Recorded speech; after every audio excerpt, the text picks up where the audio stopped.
Друзья, всем добрый вечер. Мы в эфире. Начинаем уже буквально через пару минут. Сейчас подойдут две Ольги, Оля Агапова и Оля Бычкова. Сегодня переводить эфир будет Ольга Бычкова, поскольку эфир пройдет на английском и на русском языках. Сегодня очень интересная тема, интересный гость. Сейчас Оля его сама представит.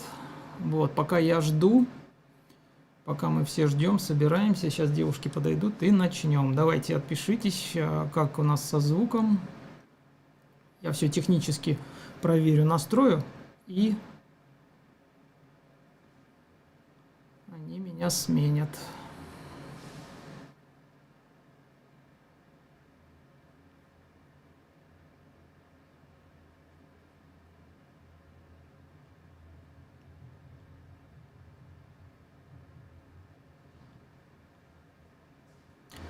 Так, кто в эфире? Скажите, слышно нас?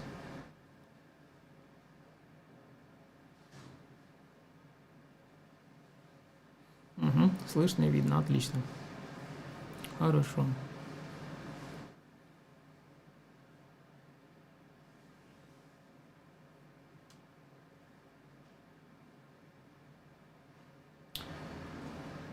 Так, ну что, я тогда включаю, сейчас уже переключаюсь на Zoom.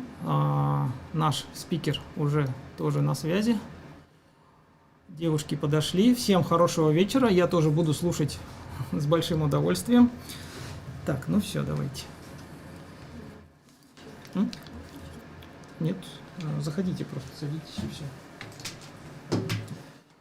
Сейчас, значит...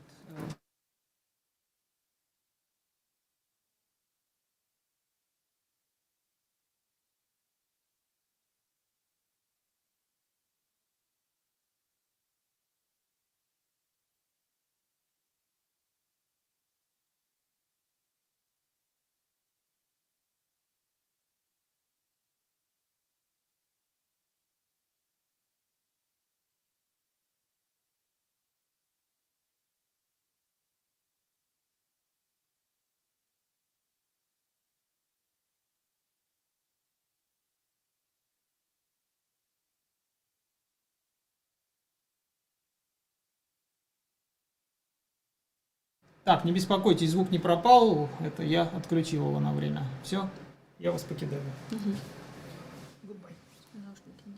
Пока можете не делать. Так, всем привет. Мы начинаем. Сегодня у нас так оперативненько все будет. Сегодня со мной в эфире Оля Бычкова, хозяйка нашего Брукса, замечательного Голдена. Она будет помогать нам с переводом.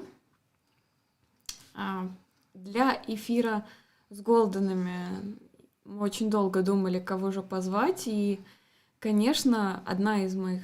Первая мысль была позвать Хенрика. Это один из таких мэтров в породе, к чьему мнению прислушиваются очень многие. Он заводчик, эксперт, владелец. Я узнала о питомнике DEWMIST, когда только начинала выставлять голденов, первого моего голдена.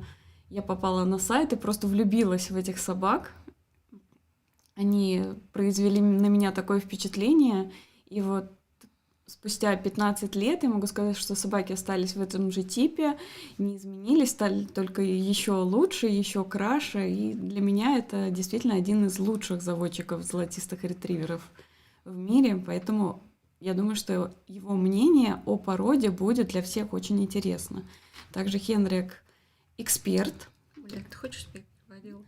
Вы потом кратко передайте, кратко представить, чтобы англоязычная аудитория поняла, о чем мы тут говорим. Хенрик также эксперт, который дает совершенно потрясающее описание. И с такими словами это просто, я даже не могу передать. Это всегда очень красиво. То есть за такими описаниями действительно хочется ходить на выставки. Вот. Оля, пожалуйста, коротко. All right, I'll try to sum it up, just what Olga said. Today on air we have Mr. Henric Fryckstrand, owner of DEWMIST kennel and breeder. When Olga was just getting ready for this stream on golden retrievers, she was wondering of who would be the guest speaker, and of course Mr. Fryckstrand, as really the matter, well-known breeder and an expert, was her absolute first choice. She's known him for a long time. Back 15 years ago, she basically fell in love with the kennel when she saw the dogs, and she's very happy that the type of dogs has remained all these years, has remained the same. And she's also saying that Mr. Fryckstrand is an absolutely great expert. It's really fascinating to receive the description from him, beautiful wordings, and it's always a pleasure just to read out the description of the dog that he's giving. Thank you. Okay. Hello, Henric. Now people can see you. Сейчас, секунду. Нет звука у нас. Или есть? Нет звука? У Henric. Henric, can you hear us? Нет, мы не Простите, слышим. вот так вот. Sorry. Can you hear I us? can hear. Yeah. Yeah, I hear you all the time. Сейчас слышит, все время слышит. Да, и все, теперь мы всех слышим. Hi, nice to meet you. See you. Thank you. Sorry. Okay, so shall we start? Начинаем? Да. Представиться. All right. Would you introduce yourself, please? Yeah. Well, I'm really honored to be asked to do this presentation. Для меня It's been честь. a Да. great honor to tell you a little bit about how I see the world of golden retrievers. Для меня честь участвовать в сегодняшнем эфире и выразить свое мнение о том, как я вижу золотистого ретривера. And please call me Henrik, not Mr. Fryckstrand. That sounds much nicer. Хорошо, пожалуйста, называйте меня Yeah, Henricом. okay. Хорошо. I have prepared a PowerPoint presentation of the standard, but before I do the presentation, I will give you a little bit background and history of the breed. Я подготовил для вас презентацию в PowerPoint о породе золотистый ретривер, но до того, как я перейду к презентации, хотел бы рассказать вам немножко истории породы. Okay. So if we now take the first slide of the PowerPoint, if Olga can fix that. Первый слайд.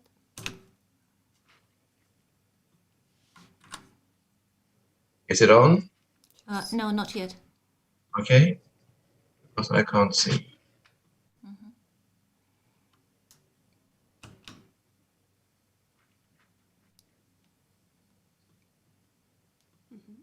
Yes, it's on. Okay. So if you go to the first picture, it is the Gisaken house in Scotland. Do you have that? See it? No, You hold see on a it? second. Да, первый слайд Yes. это Okay, good. Гуйсахен, поместье Гуйсахен в Шотландии. Yes, in Scotland. Шотландия. This is the home of Lord DEWMIST, who was the first breeder. And now we are back in the middle of 1850. Это поместье лорда DEWMIST, который является родоначальником породы золотистый ретривер. И сейчас мы смотрим на фотографию, которая датируется примерно 1850 годом. Yes. This is how the big estate looked. And the gun dogs and the retrievers, about 150 years ago, it was only for gun dogs, hunting dog, and the big estates had gamekeepers. И если мы посмотрим на назначение породы примерно 150 лет назад, то это, конечно, охотничьи собаки, подружейные собаки, и основное их назначение было приносить дичь. So they had the dogs, the gun dogs, just for the hunting. There were no dog shows. So the first golden retrievers came from a mix of various breeds. В то время единственным назначением породы было охотиться, не проходили никакие шоу, и первые ретриверы, золотистые ретриверы, появились как смесь нескольких пород. If you go to the next picture, Yes. you see a group of dogs. This is at one of the big club shows some years ago in Scotland. And in the background, you see how the Giesecke house looks today. Эта картинка, эта фотография была сделана несколько лет назад. Пожалуй, самое большое собрание золотистых ретриверов.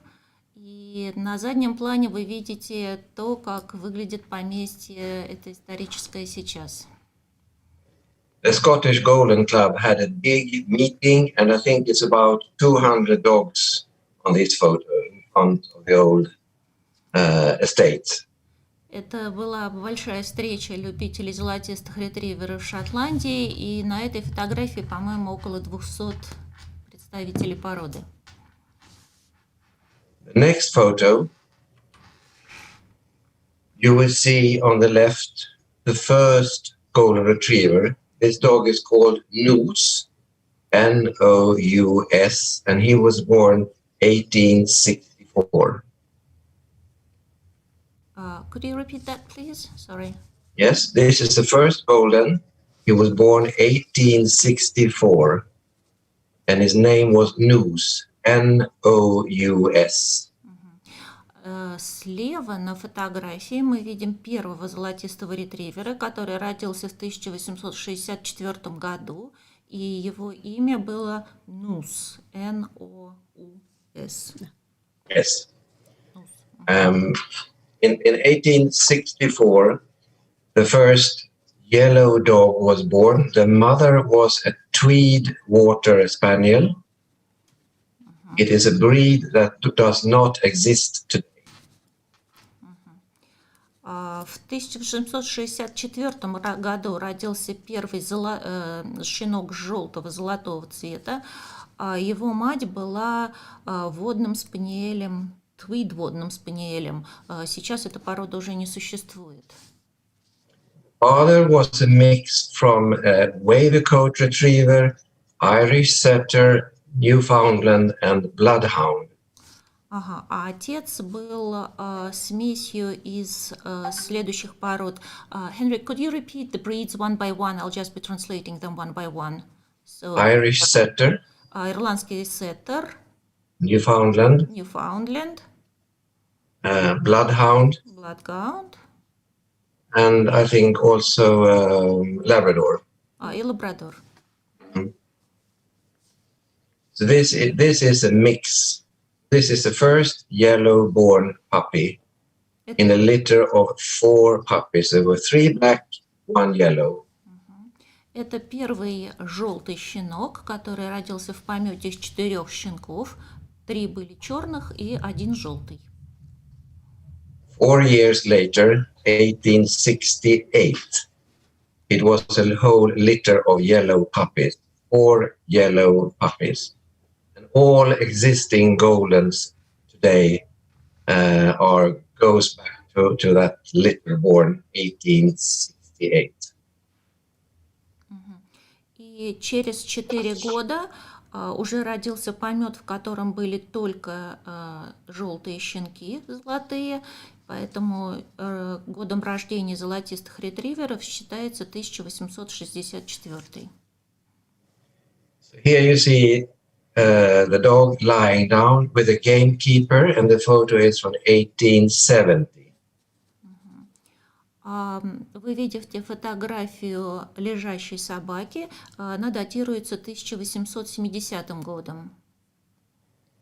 And it's a female lying on the right, and she is a granddaughter.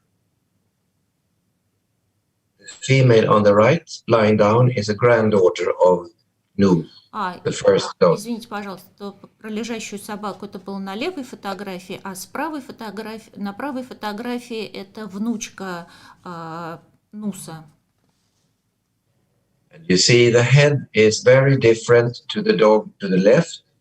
And this is because of the background of the various breeds. И вы видите, что голова уже совсем другой формы, чем у собак на левой фотографии. Это из-за смеси пород, которые участвовали в разведении. Okay, the next photo,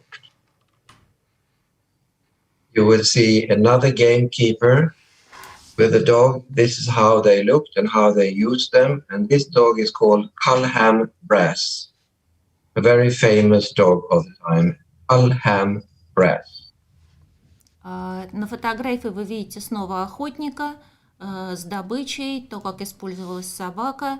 Видите экстерьер собаки, типичный для того времени. Это тоже очень известная собака. Надеюсь, что вы услышали имя. Culham Brass. Okay. The dog on the right, again, looks a little bit different and perhaps a little bit more like our dogs. Собака справа выглядит уже тоже по-другому и уже более похожа на современных золотистых ретриверов, которых мы сейчас имеем. And this dog is called Michael of Morton. И эту собаку зовут Майкл Мортон. Yes. The next photo.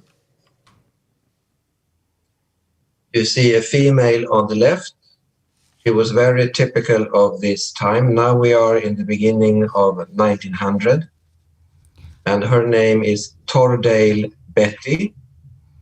На левой фотографии мы видим суку, которая типичная для начала 20 века, это 1900-е года. Tordale Betty. And you see on this photo that she needs much more angulation in the rear and also in the front. И вы видите на этой фотографии, что ей явно не хватает углов как на задних, так и на передних конечностях. But she had a very sweet head and good substance and good top line. Но у нее очень милая голова, хорошая линия верха. Да. The female on the right is a very famous working bitch. She was also a show champion. This is Double Down Golden Lass. And now we are in the middle of 1900, about 1950. Сука справа – это тоже очень известная рабочая сука, и также она принимала участие и в выставках, и это уже середина 20 века, примерно 1950-е годы. Okay, if you go to the next photo, Olga, Yes. you will see two dogs that looks very different to the earlier dogs. На этих фотографиях вы видите двух собак, которые очень сильно отличаются от предыдущих. This is because during the Second World War, there were no dog shows. And after the war, when the dog shows started in England, it has changed a little bit because in the north, it was a different time. Это произошло, потому что во время Второй мировой войны выставки собак не проводились, и после войны, когда они возобновились, собаки уже стали другого типа. В основном потому, что эти изменения произошли на севере страны. Because during the war, it was not possible to travel and use different stud dogs. So the breeders in North England, Scotland, and Yorkshire, they somehow developed a new style and a lighter color, not as dark. Во время Второй мировой войны нельзя было путешествовать, нельзя было обмениваться племенным составом собак, поэтому каким-то образом жители Северной Англии, жители Йоркшира и Шотландии используя своих собак, пришли вот к такому типу, которая была гораздо более светлого цвета собака. You see a stronger head and you see more angulation in the back. Вы видите более сильную, более мощную голову и более выраженные углы на задних конечностях. The dog on the right is from the south, more south of England, and he is a little bit of a mixture of the south and the north type. Однако собака на правой фотографии – это собака с юга Англии, и он представляет собой некий микс северных и южных типов. And if you go to the next photo, here are 5 very famous dogs. And they were all born in the 80s or 90s or even in the 60s, because Christopher in the middle, he was born 1966 or 67. So all these dogs are a mix of the northern type and the southern type. На этой фотографии вы видите 5 очень известных собак. В основном это 1960-е, 70-е года. И все эти собаки являются представителем смеси типов севера и юга. Any questions or anything you want to ask? Вопросы? Not yet. No yet. Oh, Thank you. oh, okay. So now you've heard a little bit of the background of our lovely breed. So therefore we can see different types, different colors and different shapes. Because we have to remember the background long time ago. Теперь вы знаете немножко об истории создания породы, и мы можем смотреть на различные типы, различные окрасы.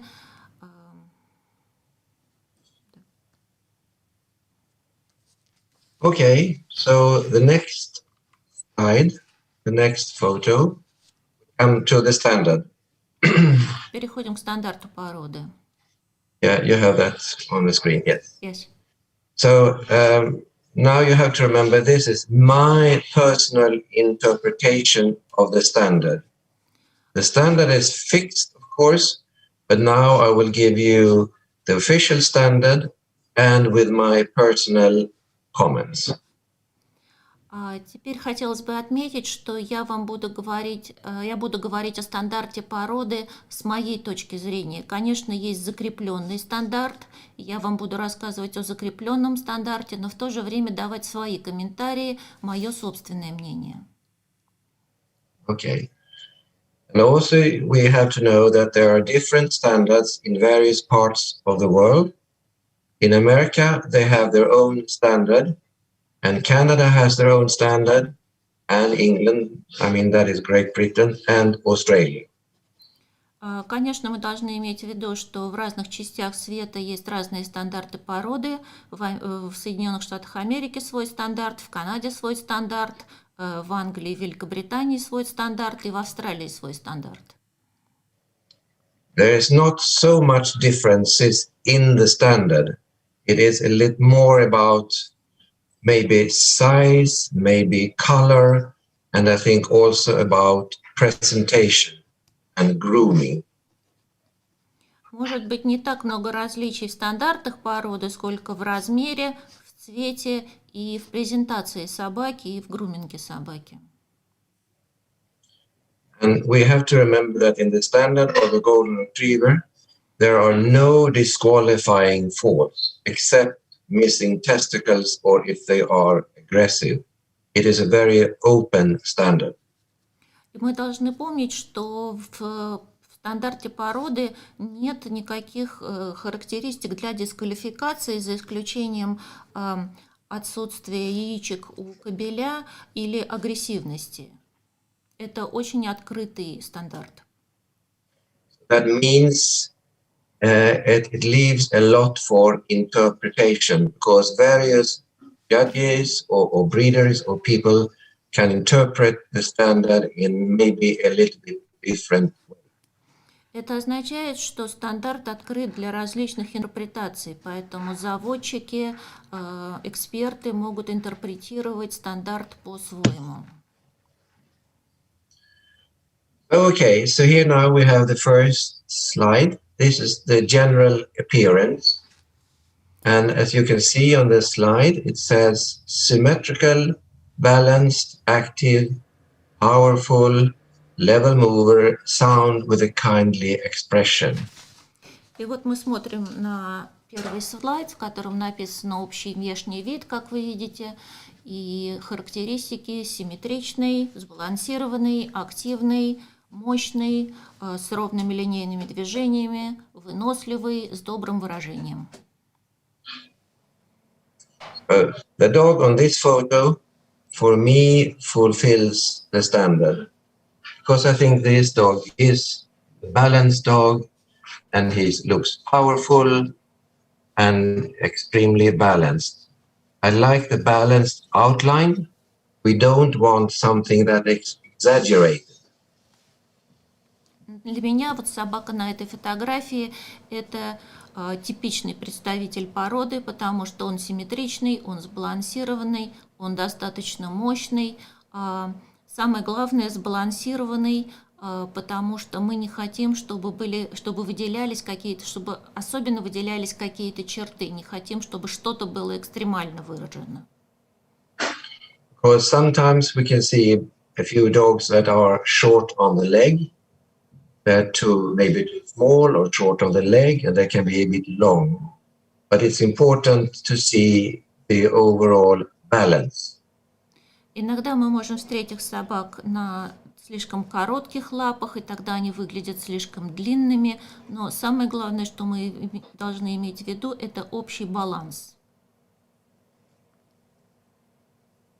And something else that I think is very important, you always, when you judge a breed, but especially now golden, of course, you judge for the balance, the soundness, and type.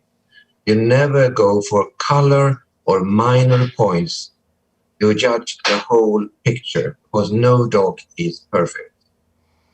И еще что очень важно, что когда мы смотрим и оцениваем собаку, мы должны смотреть на общую сбалансированность собаки, насколько она мощная, насколько она выносливая, насколько она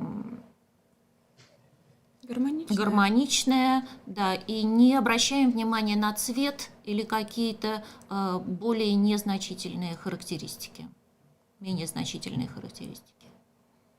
Okay, so for me, this is the general appearance, and for me, this is a lovely looking dog. So now we will go into the details, which means the next slide, please, Olga. Для меня это хороший внешний вид, а для меня это типичный представитель породы и очень красивая собака. Now I will show you a few photos of dogs of a little bit varied type, but all correct. Сейчас я покажу вам фотографии собак разного типа, но тем не менее все правильные. You see here two dogs. It's a female on the left and a male on the right, of course. And you see the color difference is not important. For me, both dogs are very balanced and well put together. Вы видите на этих фотографиях слева суку, справа кобеля, совершенно разного цвета, но для меня обе эти собаки сбалансированные, обе очень гармоничные. Okay, and the next photo you will see four dogs. And before I show you any more photos of the dogs, I can tell you that none of these dogs are now alive. All dogs are dead. So it's not dogs that will ever be shown. И на этой фотографии вы видите 4 собак. Прежде чем мы будем говорить дальше, я должен сказать, что ни одна из этих собак сейчас не жива. Сейчас все эти 4 собаки уже умерли. The top dog on the left, he is from Australia. Собака слева наверху, собака из Австралии. And the darker dog underneath with the lady handling is from America. Собака под этой фотографией с дамой, которую выставляет, это собака из Америки. I judged this dog in San Francisco almost 30 years ago, and you see a little bit different style when grooming if you look at the coat on the front. И я судила эту собаку примерно 30 лет назад в Сан-Франциско. Вы видите разницу в груминге, особенно в том, сколько шерсти оставлено на груди. The dogs on the right, the male on the top and the female, are for me still balanced with a nice head, the neck, the top line, the angulation, the substance and the coat. Собаки на правых фотографиях, наверху кобель и внизу сука. Для меня это обе сбалансированные собаки с красивыми головами, с красивыми углами, с красивой линией верха. Is this okay, Olga, about the speed when I'm talking? Is it easy to follow? Yeah, it's all right. Thank you. You can manage? Yeah, I can manage. Just sometimes when you enumerate certain qualities, perhaps we can do them by one so that I don't miss on any. Oh, yeah, okay. Okay? Okay, next photo, we come to characteristics. The standard says biddable, intelligent, and possessing natural working ability. Итак, мы переходим к характеру и к основным характеристикам породы. По стандарту это послушная собака, умная и обладающая естественными рабочими способностями. So that means we don't want any shy dogs in any way, absolutely never aggressive, just friendly, loving, and they must have a will to please. Поэтому мы ни в коем случае не хотим иметь трусливых собак или агрессивных собак. Они должны быть дружелюбными, милыми, и у них должно быть желание услужить, желание угодить. And of course, it is a gun dog breed, so it's nice if they can retrieve and do have the natural working ability, which you will see on the next photo.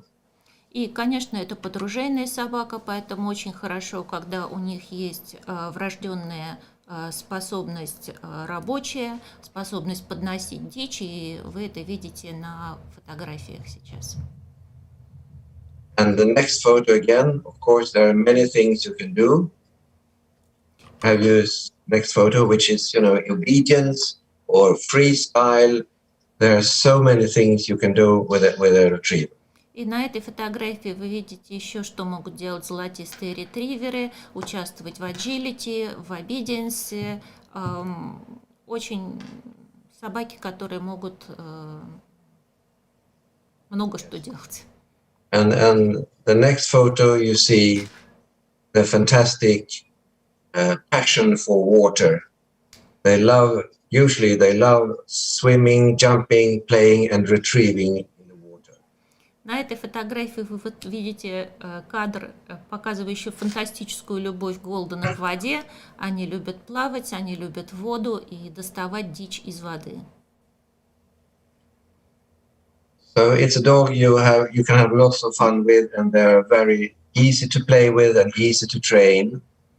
And if you go to the next photo, you will see a bit more about the temperament. Легко обучаемая собака, собака, с которой приятно играть, собаку, которую можно обучить. И переходим к следующей фотографии про темперамент. And the standard says about temperament that they should be kindly, friendly and confident.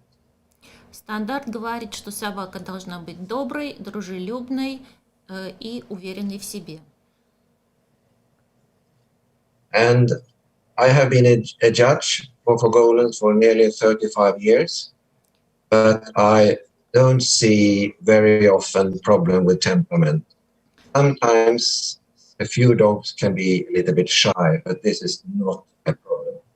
Я являюсь экспертом в породе уже более 35 лет, и могу сказать, что проблем практически не возникает с темпераментом. Может быть, иногда есть собачки, которые немножко пугливые. Okay. Next photo is I have the head. Henrik, there's a question. Yes. Ну, вот в России мы сейчас достаточно часто встречаемся с тем, что собаки очень застенчивые. Как к этому относиться? In Russia, it's quite common now that we come across dogs who are really shy. So how would you judge that? How would you comment on that? Well, the standard is very clear about the temperament, and I don't like shy dogs at all. Sometimes I feel that maybe some shy dogs come from big kennels who have maybe too many dogs and they're not socialized properly. Стандарт говорит совершенно четко, что собака не должна быть пугливой. Я лично плохо отношусь к пугливым собакам. Возможно, такие собаки появляются из больших питомников, где собак недостаточно социализируют. A shy dog cannot win at a dog show, in my opinion. По моему мнению, трусливая собака не должна выигрывать на выставках. It is supposed to be a very happy, friendly and will-to-please dog with a wagging tail. Это должна быть счастливая собака, веселая собака, собака, у которой виляет хвост и которая хочет угодить. Ну, вот особенно после карантина мы встречаем таких собак. Especially after the pandemics, we come across dogs like this who are really shy. Yeah, well, I have been to a few shows in Sweden and I've only judged once this autumn. And we have not seen it, but I have noticed in some breeds that there are, well, we can call them corona dogs or pandemic dogs because they haven't had social training. And that is something people have to work with. С начала пандемии я судил только на одной выставке, особых проблем не было, но да, мы действительно в других породах видели собак, которые были пугливые, и мы таких собак сейчас называем собаки короны или собаки пандемии, потому что они недостаточно, у них не было возможности социализации. And I think maybe if you are showing puppies or juniors now, we have to be a little bit accepting because it has been a pandemic. We have to be a little bit careful with a young dog. И, может быть, сейчас, когда мы оцениваем щенков или юниоров, мы должны снисходительно относиться к этим собакам, потому что это действительно они росли в эпоху пандемии, и у них не было возможности социализироваться. And then, of course, you must also remember that temperament is hereditary. A bad temperament can be put on the progeny. И, конечно, мы должны помнить о том, что темперамент наследуется, и эти собаки тоже могут передать свой темперамент по наследству своему потомству. All types of temperaments are inherited. Also, aggressiveness or shyness or whatever. Различные типы темперамента могут наследоваться, такие как агрессивность, такие как трусливость. Okay, was that enough about that? So then we go to the next, which is the head and skull. So this is the standard. Это стандарт головы и черепа. And the standard says balanced and well chiseled, skull broad without coarseness, well set on neck, muscle should be powerful, wide and deep. Length of foreface approximately equals length from well-defined stop to occiput. Nose preferably black. This is the standard. Вот что нам говорит стандарт породы. Голова и череп сбалансированные, хорошо очерченные, череп широкий, без грубости, без грубых линий, хорошо посажен на шее, морда мощная, широкая, глубокая, длина морды примерно равна длины от перехода морды в лоб до затылка. нос предпочтительно черный. Yes, thank you. And for me, it's very important that they have a gentle and a pleasing expression. Для меня еще очень важно, чтобы выражение лица было мягким, приятным. And we have different retriever breeds, so they should never look like a flat coat or a Labrador or any of the other breeds. Should be a typical breed type. У нас есть разные породы ретриверов. Голден не должен выглядеть как флет или как лабрадор или как какая-либо другая порода. Это типичный голден. And the photo here is a male, and for me this is a balanced head. And the next photo you will see two other heads.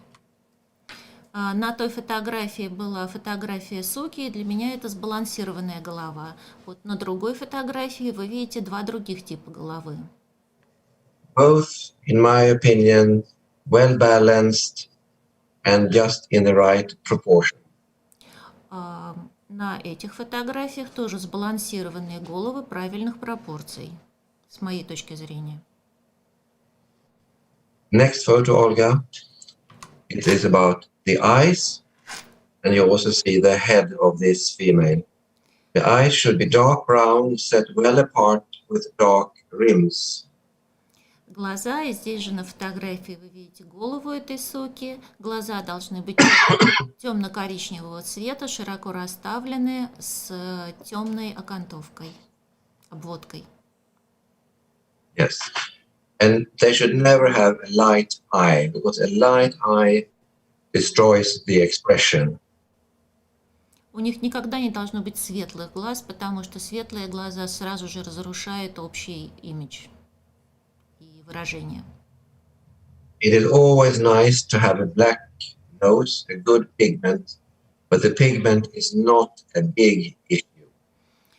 Конечно, очень хорошо иметь хороший пигмент и черный нос, но, однако, пигмент – это не такая уж большая проблема.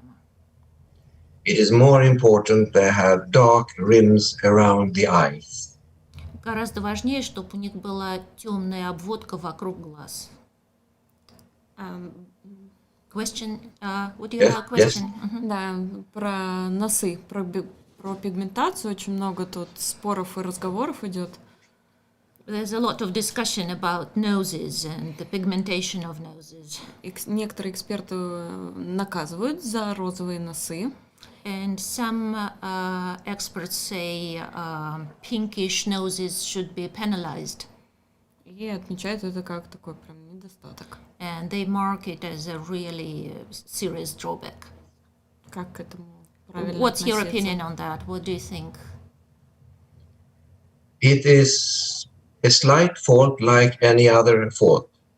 The pigment, it's nice to have a dark pigment, but it's not disqualifying to have a lighter nose. And sometimes we have the winter noses, because we live in the north, like you do. Это недостаток, как и другие недостатки, но, однако, собака не должна дисквалифицироваться за такой недостаток. Иногда мы говорим, что у нас так называемый зимний нос, потому что у нас есть зима, так же, как и у вас есть зима. It depends if the pigment is really lacking in the winter, because then they will get darker in the summer when the sun comes back. Вопрос в том, пигмент исчезает зимой и возвращается летом, когда выходит солнце, или нет? Really, black pigment is often inherited, which is lovely to see. И темный пигмент тоже передается по наследству. For me, it is not a big issue as long as the rims around the eyes are dark. Но для меня это не такая большая проблема, только если у собаки при этом есть темная обводка вокруг глаз. If you, as a judge, think that the expression is not as friendly, not as nice, with a pink nose, and you have two equally good dogs to choose from, well, then you choose the one with the darker pigment, if both dogs are just as good. Если вы сравниваете двух одинаковых собак, которые вам нравятся, и у обеих собак типичные выражения лица, то, возможно, как эксперт вы выберете собаку с более темным пигментом, как более типичную. That is my opinion, and as I said a few minutes ago, when judging, I judge for balance, soundness, type, and never for minor points. Always the whole picture. Но, как я сказал некоторое время назад, я сужу общую сбалансированность собаки, насколько собака мощная, насколько собака гармоничная, а не какие-то мелкие недостатки. Ну вот я хотела бы отметить, что в России действительно там русские эксперты нас чаще делают за это замечание, делают пометку в описании, нежели чем породники, европейцы, либо англичане. I just wanted to note that in Russia we have more judges, more experts who would note that down as a fault, lack of pigmentation, more often than in Europe or in England. Okay. Well, I guess it's up to every judge, of course. The standard says preferably dark. It is no disqualifying fault. But if you think as a judge that it distracts the expression, then of course you can mention it in the critique. I would prefer a darker pigment. Конечно, это личное мнение каждого эксперта. Стандарт говорит предпочтительно темный пигмент. Поэтому, если вы, как судья, считаете, что светлый пигмент влияет на общее выражение, тогда вы можете это отметить в описании, что это недостаток. Is that enough? Да, достаточно. Thank you. Okay. Okay, next photo. Ears. Уши. The standard says moderate size set on approximately level with eyes. Стандарт говорит умеренного размера, посаженные примерно на одном уровне с глазами. I don't think I have mentioned ears on any critique, probably ever, because it's not a problem with big ears or small ears. It's just, ears are there, it's nothing to mention. Мне кажется, я ни в одном описании никогда не упоминал ничего об ушах. Уши для меня длинные, короткие, уши, они есть уши. If I see a critique from a judge that mentioned ears, it's usually a judge that judges other breeds, like terriers or something like that. Если я в описании вижу, что судья отмечает уши, для меня это признак того, что судья судит обычно другие породы, например, терьеров. Okay, now we come to the next photo, which is about the teeth. And the standard says, jaws strong with a perfect, regular and complete scissor bite. That means upper teeth closely overlapping the lower teeth, set square to the jaw. Переходим к следующему слайду. Ротовой аппарат. Стандарт говорит нам сильная челюсть с совершенно правильным, полным ножницеобразным прикусом. При этом верхние зубы плотно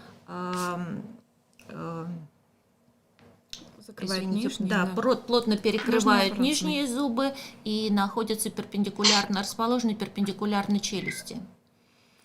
Sometimes you can see that some dogs have dropped front teeth, maybe the two lower teeth. Иногда мы видим, что у собак отсутствуют какие-то зубы, например, два нижних зуба. But if the bite is still correct, it is not a problem. Но если прикус по-прежнему правильный, то это не проблема. Тут речь идет про P1, про премоляры. Про премоляры. So it's about the premolars, right? The P1 teeth. You're saying that can be dropped. No, the front teeth, the incisives. Нет, он говорит про резцы. Что отсутствует? Да, что are you saying they can be missing the incisors? No, they're slightly can be dropped. They're not in a level line. Простите, это я неправильно перевела. Да, они не в линии, они немножко уходят вниз, да? Да. Я бы сказала, да. Да, то есть идет не линейка нижних зубов, а немножко два нижних резца немножко выступают. Но если это не мешает определению правильного ножнеобразного прикуса, это не проблема. Спасибо. Окей. Yeah, okay. And sometimes, of course, some dogs are missing some teeth, like the premolars or the molars. И But it's not a big problem, I think. Бывают собаки, у которых отсутствуют какие-то зубы, премоляры или моляры, но это небольшая проблема. Because it is still not a disqualifying fault if they are missing one or two. Not a disqualifying fault. Поэтому собака не должна дисквалифицироваться по этому признаку, если у нее нет одного или двух зубов. Okay, good. We go to the next, which is about the neck. Немножко. Just a few question. Yes, a few questions. Часто ли вы встречали таких собак, у которых прикус два верхних и два нижних резца идут на прямой прикус? How often did you ever come across the dogs who have the upper and two upper and two lower incisors meeting at exactly the same point? Does it make Yes, sense? a level bite. Yes. Yes, a level bite. Yes. Yes, I see that sometimes. Да, иногда видел. Считаете ли это, что проблема? So is that a No. problem? Is this a fault? Yeah, it's one fault, but it's not disqualifying. Да, It should be a scissor bite, but maybe they have a level bite on one tooth, maybe two teeth. It can happen. And then, of course, it depends on the whole picture of the dog. I am not personally a teeth fanatic. Да, такое возможно, это недостаток, но это не причина для дисквалификации собаки. Может быть, один зуб в прямом прикусе или два зуба в прямом прикусе. С моей точки зрения, я вообще не фанатик зубов, поэтому для меня больше важна общая картина, которую представляет собака. Thank you. Okay, and of course there are judges judging our breed who maybe comes from another breed, and it's very easy to read the standard.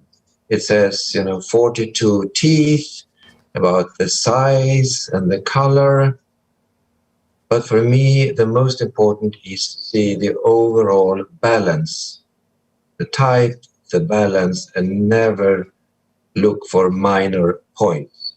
See the whole picture. I cannot stress that enough because I think it is very important.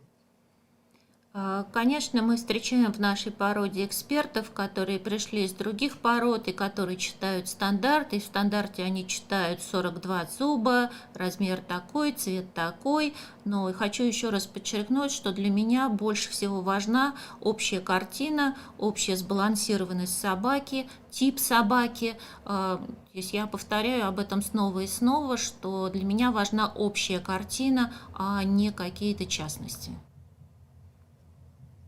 Okay, next photo about the neck. Шея. And the standard says good length, clean and muscular. Стандарт говорит нам хорошей длины, чистых линий и с хорошей мускулатурой, с развитой мускулатурой шеи. And I personally want the neck to be strong. I don't want a swan neck. I want the neck to be muscular and well set on.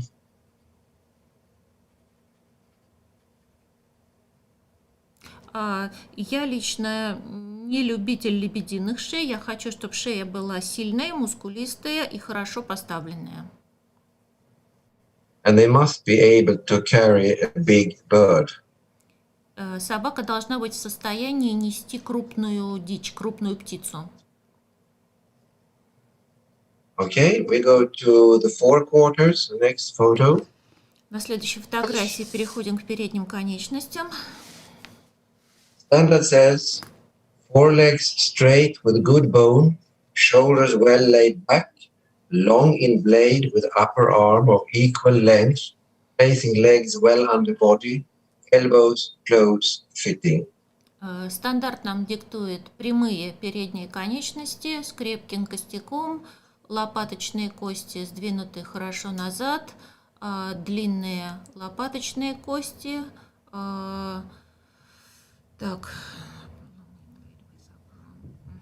Одинаковой длины лопаточные кости и локти, плечи одинаковой длины.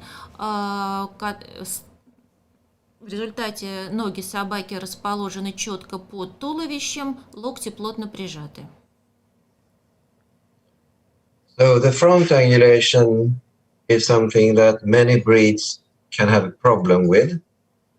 So it's important to have the correct front angulation with a good neck I talked about, which must be well set on.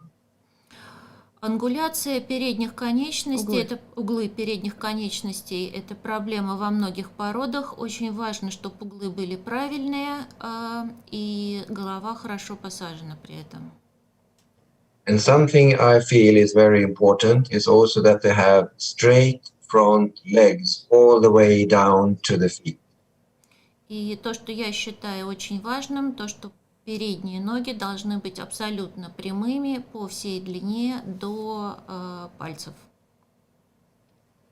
Sometimes I see when I judge fronts that are east-west, not straight front legs. Иногда, когда я сужу собак, я вижу ноги, которые в разножке находятся, не прямые. В размете. В размете, да, извините. В размете не прямые. Okay, we go to the body. И можно тоже сказать, что в России тоже мы сейчас часто встречаемся с этой проблемой, что действительно прямые передние ноги встречаются не часто. This is a very common problem now we're coming across in Russia as well, that very straight legs along the whole of the length, really they are not very common now. There are lots of problems here.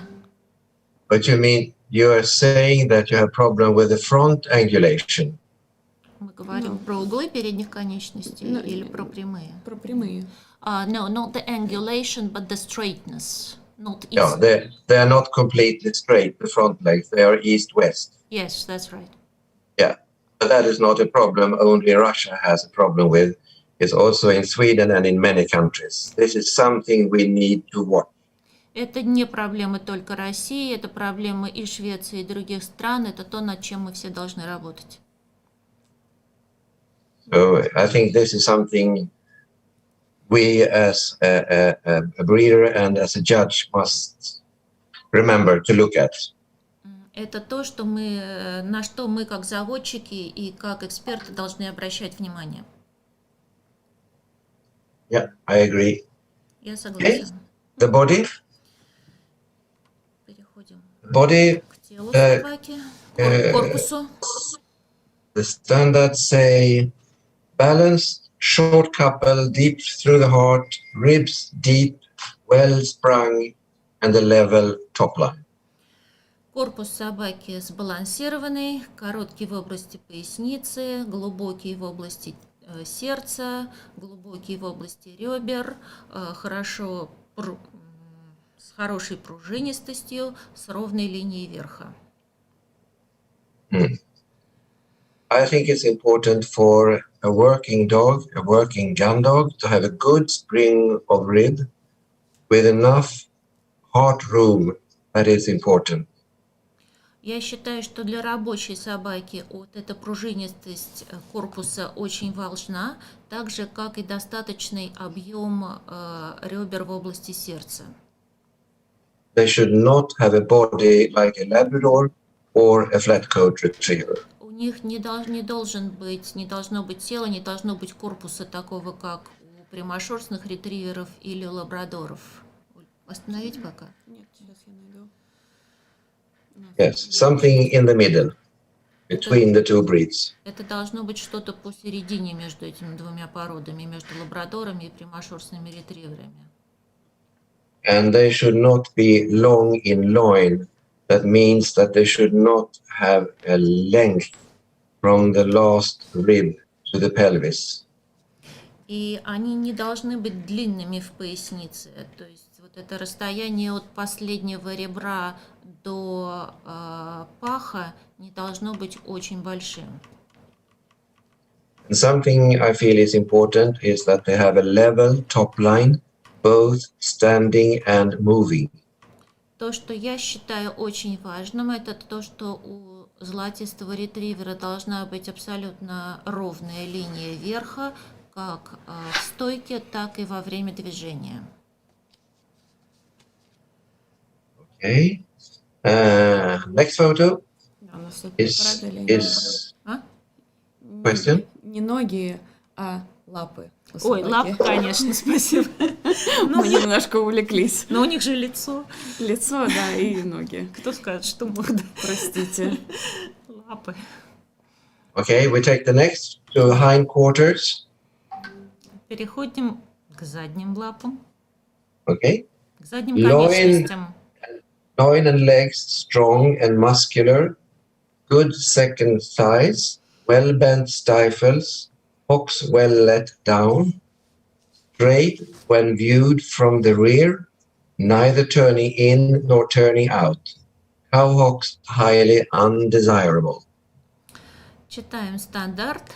Поясница и лапы сильные и мускулистые, хорошо развитая голень, хорошо согнутые колени, скакательные суставы низко расположены, плюсные прямые, когда на них смотрят сзади, не развернутые ни внутрь, ни наружу, постав коровий очень нежелателен.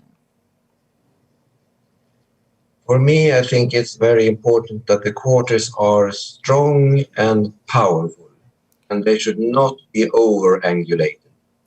Для меня очень важно, чтобы задние конечности были сильными и мощными и без лишних углов. And the hindquarters angulation must match the front angulation. И углы задних конечностей должны соответствовать углам передних конечностей, To get the balanced outline. чтобы у нас был сбалансированный.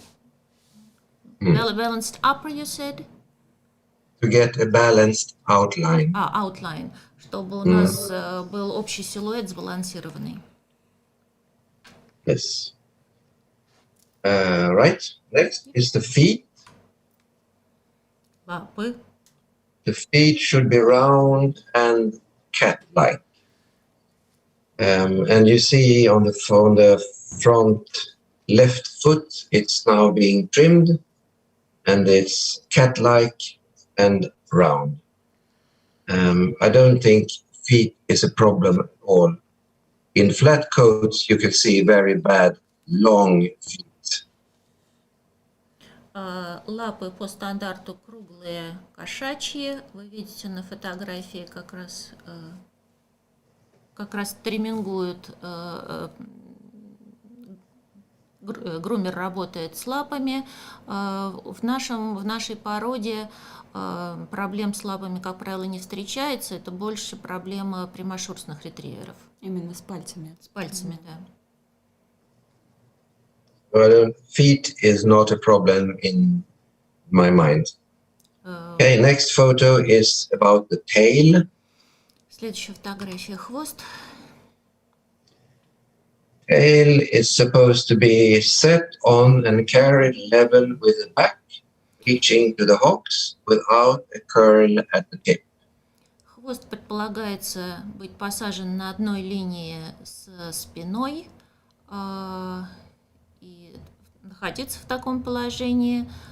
По длине должен доходить до скакательного сустава без загиба на конце. I don't see high tails is a problem when judging. Sometimes you can see a bit high tails on the move, but it's not a big problem, I feel. If you have a tail that looks like a Spithound or a Siberian Husky, it's of course terribly wrong. Для меня, если во время движения хвост немножко задирается вверх, это не проблема. Проблема, если хвост как у хаски или как у шпицы. And it's important to have a correct tail set.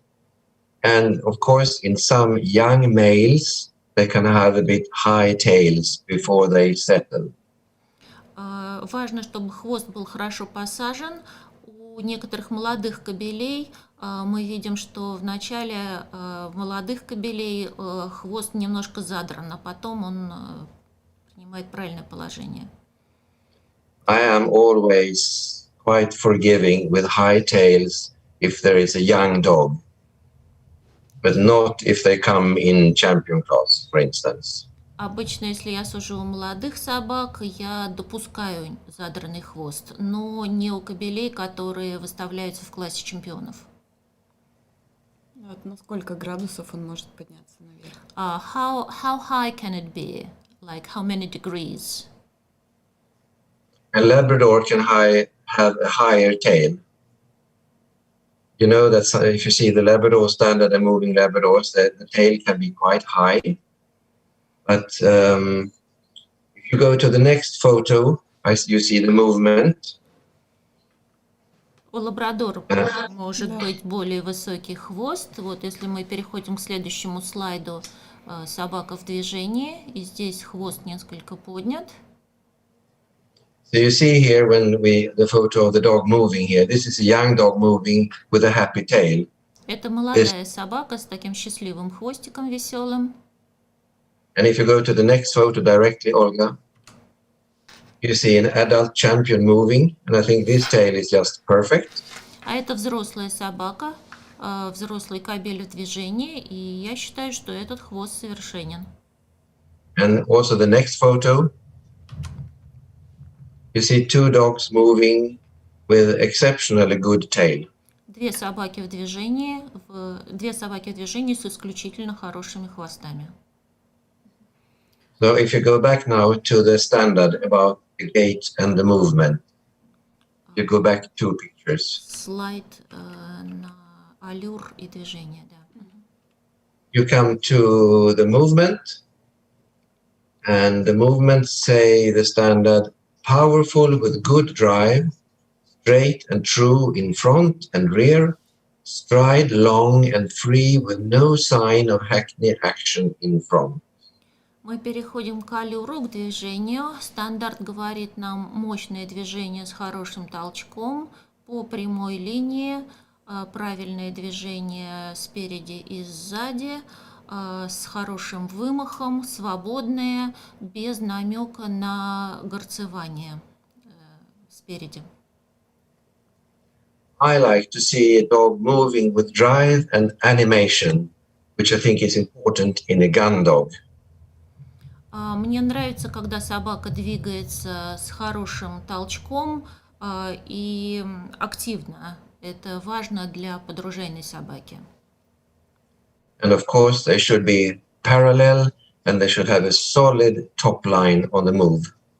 И, конечно, движение должно быть параллельным, и прямая линия должна быть абсолютно, линия верха должна быть абсолютно прямая во время движения. And I like to see the dogs moving with strength, that they are in good, hard muscle condition. И мне нравится, когда собаки показывают сильное движение за счет своей мускулистости. I don't want them to be sloppy or fat, because you see that directly when they move. Не хочу, чтобы они были толстыми или рыхлыми, потому что это сразу видно во время движения. No comments? Okay, good. We go to the next. Yes, please. So here you see the adult dog moving with a fantastic stride. See how he puts his feet. Long stride, super top line, and the tail is perfect. Dog in Australia. This is a dog in Australia. Здесь мы видим взрослую собаку в движении, это австралийская собака.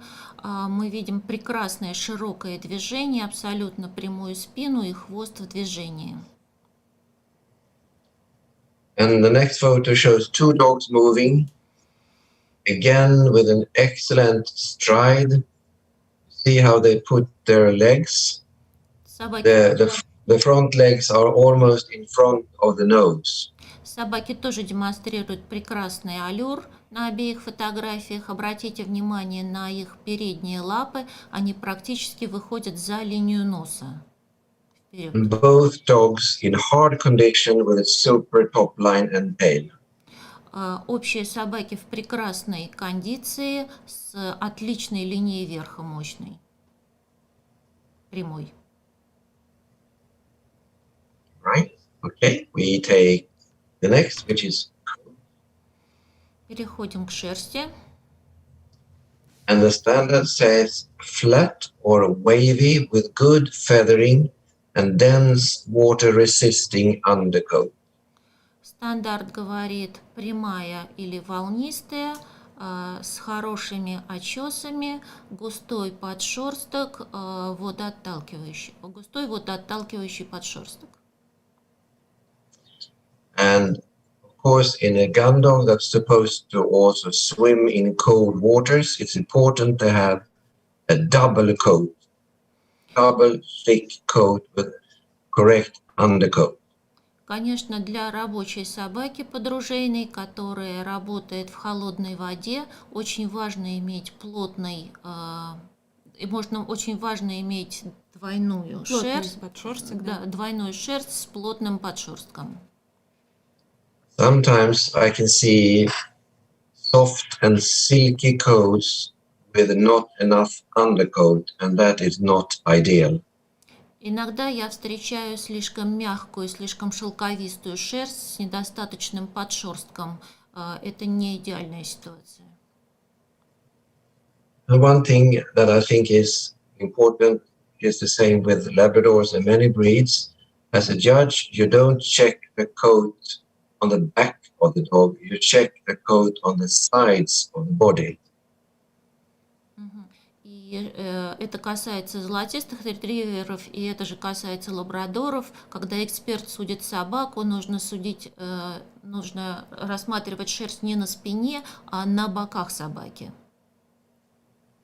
These two dogs on the photo, you see that the left dog has just had a swim, and the right dog has been groomed for a dog show. But the left dog could also go into a show if he's a little bit more dry. He has a correct coat. На этих двух фотографиях вы видите слева собаку, которая только что искупалась, справа собаку в ринге. И можно сказать, что слева собака, если ее подсушить, то она тоже вполне может пойти в ринг. Это две собаки с правильной шерстью. Perfect. We go to the next. Color. Цвет. It's very easy to read the standard to avoid any comments or problems about color, because the standard says any shade of gold or cream, neither red nor mahogany, a few white hairs on the chest only permissible. Очень просто прочитать стандарт. Любые оттенки золотистого или кремового цвета, не красный цвет, не махагон, допустимы отдельные белые волоски только на груди. So here on this photo you see the whole range of colors from very dark to very blonde. I have never ever seen a white golden retriever. На этой фотографии вы видите весь спектр цвета от очень темного до очень светлого. Как эксперт я никогда не видел совершенно белого золотистого ретривера. This is a question I get very often when I'm judging from other judges. What about the color? And I don't like these white retrievers. And it always upsets me because if you judge this breed, you have read the standard, and the standard is very clear. And it says any shade of gold or green. Full stop. И это вопрос о цвете мне часто задают другие эксперты, которые судят по роду, как вы относитесь к цвету. Этот вопрос меня очень расстраивает, потому что если читать стандарт, стандарт говорит любой оттенок золотого или бежевого цвета, кремового. When I judge, color is never an issue. I can put up dark dogs, mid gold, or blonde dogs. It is whole picture, never ever the color. И когда я сужу собаку, я никогда не обращаю внимания на цвет. Это может быть собака более темного оттенка, среднего оттенка, более светлого оттенка собака. Для меня важна общая картина, которую представляет собака, а никогда не цвет шерсти. Of course, breeders have various types of what they want to have, but the type is not in the color. But some kennels have darker dogs because they prefer the type, and some kennels have blonder dogs because they prefer the type. But the type is still not the color. It is the overall balance, head and expression. Конечно, заводчики могут разводить свой тип, более темный, более светлый, но в целом важен именно тип с точки зрения сложения собаки. Да. Yeah. I remember I judged in Canada maybe 10 years ago, 7-8 years ago, an extremely dark dog, almost red. Я помню, в Канаде 8-10 лет назад я судил собаку, которая была очень-очень темно-рыжего цвета, ну то есть почти запредельно рыжего. The dog was winning, but it was almost to mahogany. Собака была на выигрышной позиции, собака выигрывала, но собака была почти цвета махагон. Okay, enough about the color. Now we come to the size. Next photo.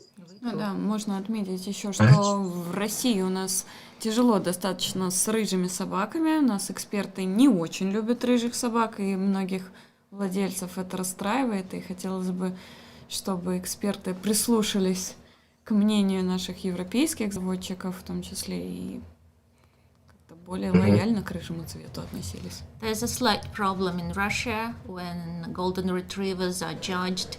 Many experts prefer lighter dogs, not darker gold color, and it would be really nice if Russian experts would listen to European experts and would judge darker colored dogs easier, really be more friendly to them. Ну и также я встречала экспертов, которые светлым собакам пишут, что хотелось бы видеть их более золотыми.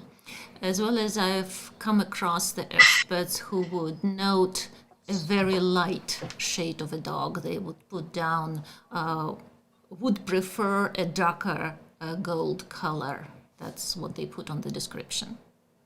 Yes, well, judges write many things on the critique. I don't like to see critiques where the comment is correct color or good color. What is a good color? Any anything between any shade of gold or cream. Don't mention the color. Да, я такое встречал. Мне не нравится, когда эксперты от меня отмечают не очень хороший цвет в описании. Что значит не очень хороший цвет?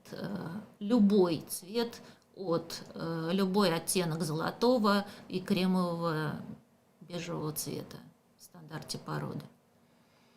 И спрашивают, Sometimes when I judge, I can have one winner who is dark, the next class, a blonde dog is winning, and then maybe number 2 in the class is dark, maybe the third dog is blonde. For me, it does not matter at all about the color. It is, again, overall picture. Для меня, когда я сужу породу, вы можете увидеть, что один класс может быть более темная собака выиграть, другой более светлая, третий еще другого оттенка собака. Для меня это совершенно не важно. Для меня важна общая картина, которую представляет собака. и вопрос, We have a question here. самая левая собака, правая левая, она не махагон. There's a question about the dog in the picture, the very left dog. Is it within Yes. the range? Is it within the range or is it a mahogany dog? No, it's not mahogany. Нет, это не махагон. Almost. Почти. Cannot be darker than that. And I think this dog on the left still has sort of lighter feathering. И я думаю, что вот у этой самой левой собаки все-таки очесы должны быть светлее. Они, наверное, на самом деле светлее. Она почти махагон, но нет. И еще But I don't think you see this color very often. Но, честно говоря, этот цвет не встречается часто. почему в Америке? There is a question about an American type of a golden retriever. Why do you think redder dogs, darker dogs are more popular in America? Very easy, because the American standards say they cannot be blonde. Это очень просто, потому что американский стандарт говорит, что собака не может быть блондинкой, не может быть светлой. If you look at this picture, the two blonder dogs on the right, they would not be accepted in the US. Если вы посмотрите на эту картинку, то две самые правые собаки, самые светлые, они не будут допущены на выставку в Америке. And I think the majority of the dogs in the US are the dogs in the middle of this photo. Я думаю, что большинство американских собак – это собаки, которые вот в средней части этой фотографии. Но в Америку очень часто просят Так. светлых собак. But Покупают. somehow a lot of people in America want to buy a lighter color golden retriever. There is a lot of request for that. People want to buy this type of dog. Yes. I think if I remember correctly, the American standards say about the light color that it is undesirable. Если я правильно помню, то американский стандарт говорит нежелателен светлый цвет.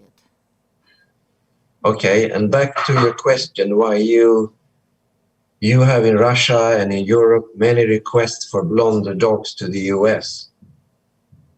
I get the same requests very often. Да, мне тоже довольно часто приходят запросы на светлых собак из Америки. И вы продаете? Well, in my opinion, it is not well-established show kennels that are asking for blonder puppies. Мне кажется, что если приходит запрос на светлую собаку, то это запрос от питомника, американского питомника с не очень хорошей репутацией, не очень не очень известного питомника американского. Of course, there are some very talented, serious breeder that wants the blonder color and they want to show them. But in that case, they show the dogs in Canada. Did you say they show the dogs in Canada? Yes, because they have a different standard. Нет, конечно, есть и ответственные заводчики, которые хотят разводить собак более светлых, но тогда они выставляют этих собак в Канаде, потому что в Канаде другой стандарт. Thank you. And also about the blonde dogs to America. Еще к вопросу экспорта светлых I собак в think Америку. I think it is because now it is a fashion in America to breed the longer dogs or the European type, and they call them platina blonde, English and they Cream want Golden. stocky bones, and they want blocky heads, and there is nothing in any standard who says that.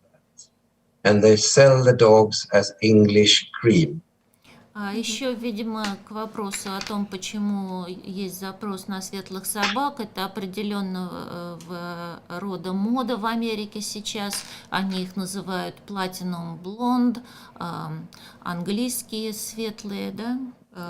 Собака, там определенный тип головы, но это не стандарт породы, это не то, что находится в стандарте, в описании стандарта породы в Америке.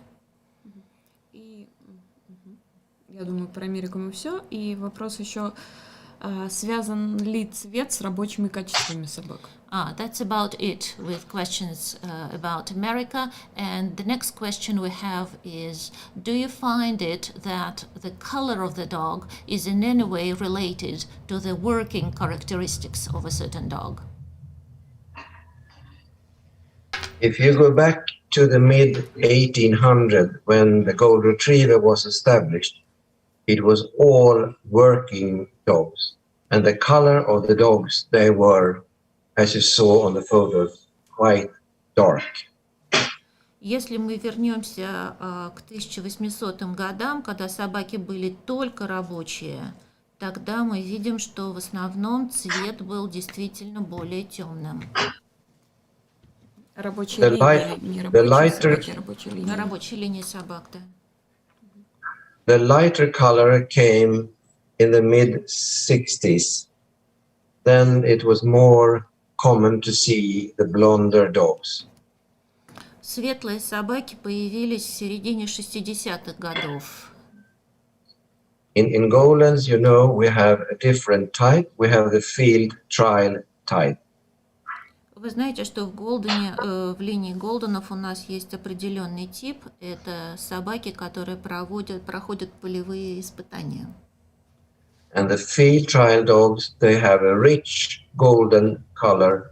I have never seen a blonde field trial dog. И я ни разу не видел светлую собаку, которая бы проходила полевые испытания. Как правило, это собаки темного окраса. And I think it's very seldom, if ever, that you mix a field trial pedigree with a show kennel. И еще я вижу, что очень редко бывает такое, что тип собаки выставочной смешивается с типом с рабочей линией, с типом рабочих собак, рабочей линии. So the darker color in the field trial dog is from the beginning, 1850, 1860.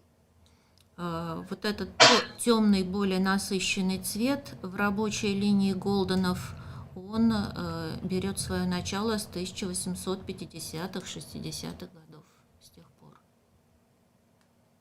Okay, is that enough about the color? Достаточно про цвет? Да. Okay, we go to the size. Размер. Sizes, and you see here, well, you can read yourself Да, about the size of the dogs and the bitches. видим сами, кобели 51-61 сантиметров в холке и суки 51-56 сантиметров в холке. Well, my comment is that I don't think size is a problem, but sometimes you can see dogs that are a bit short on the leg and maybe a bit small, but it is not a big problem. Мой собственный комментарий, что размер это не такая большая проблема. Иногда мы видим более низких собак, более мелких собак, но это не очень большая проблема. Okay, now we come to the next. This is presentation. Показ And собаки.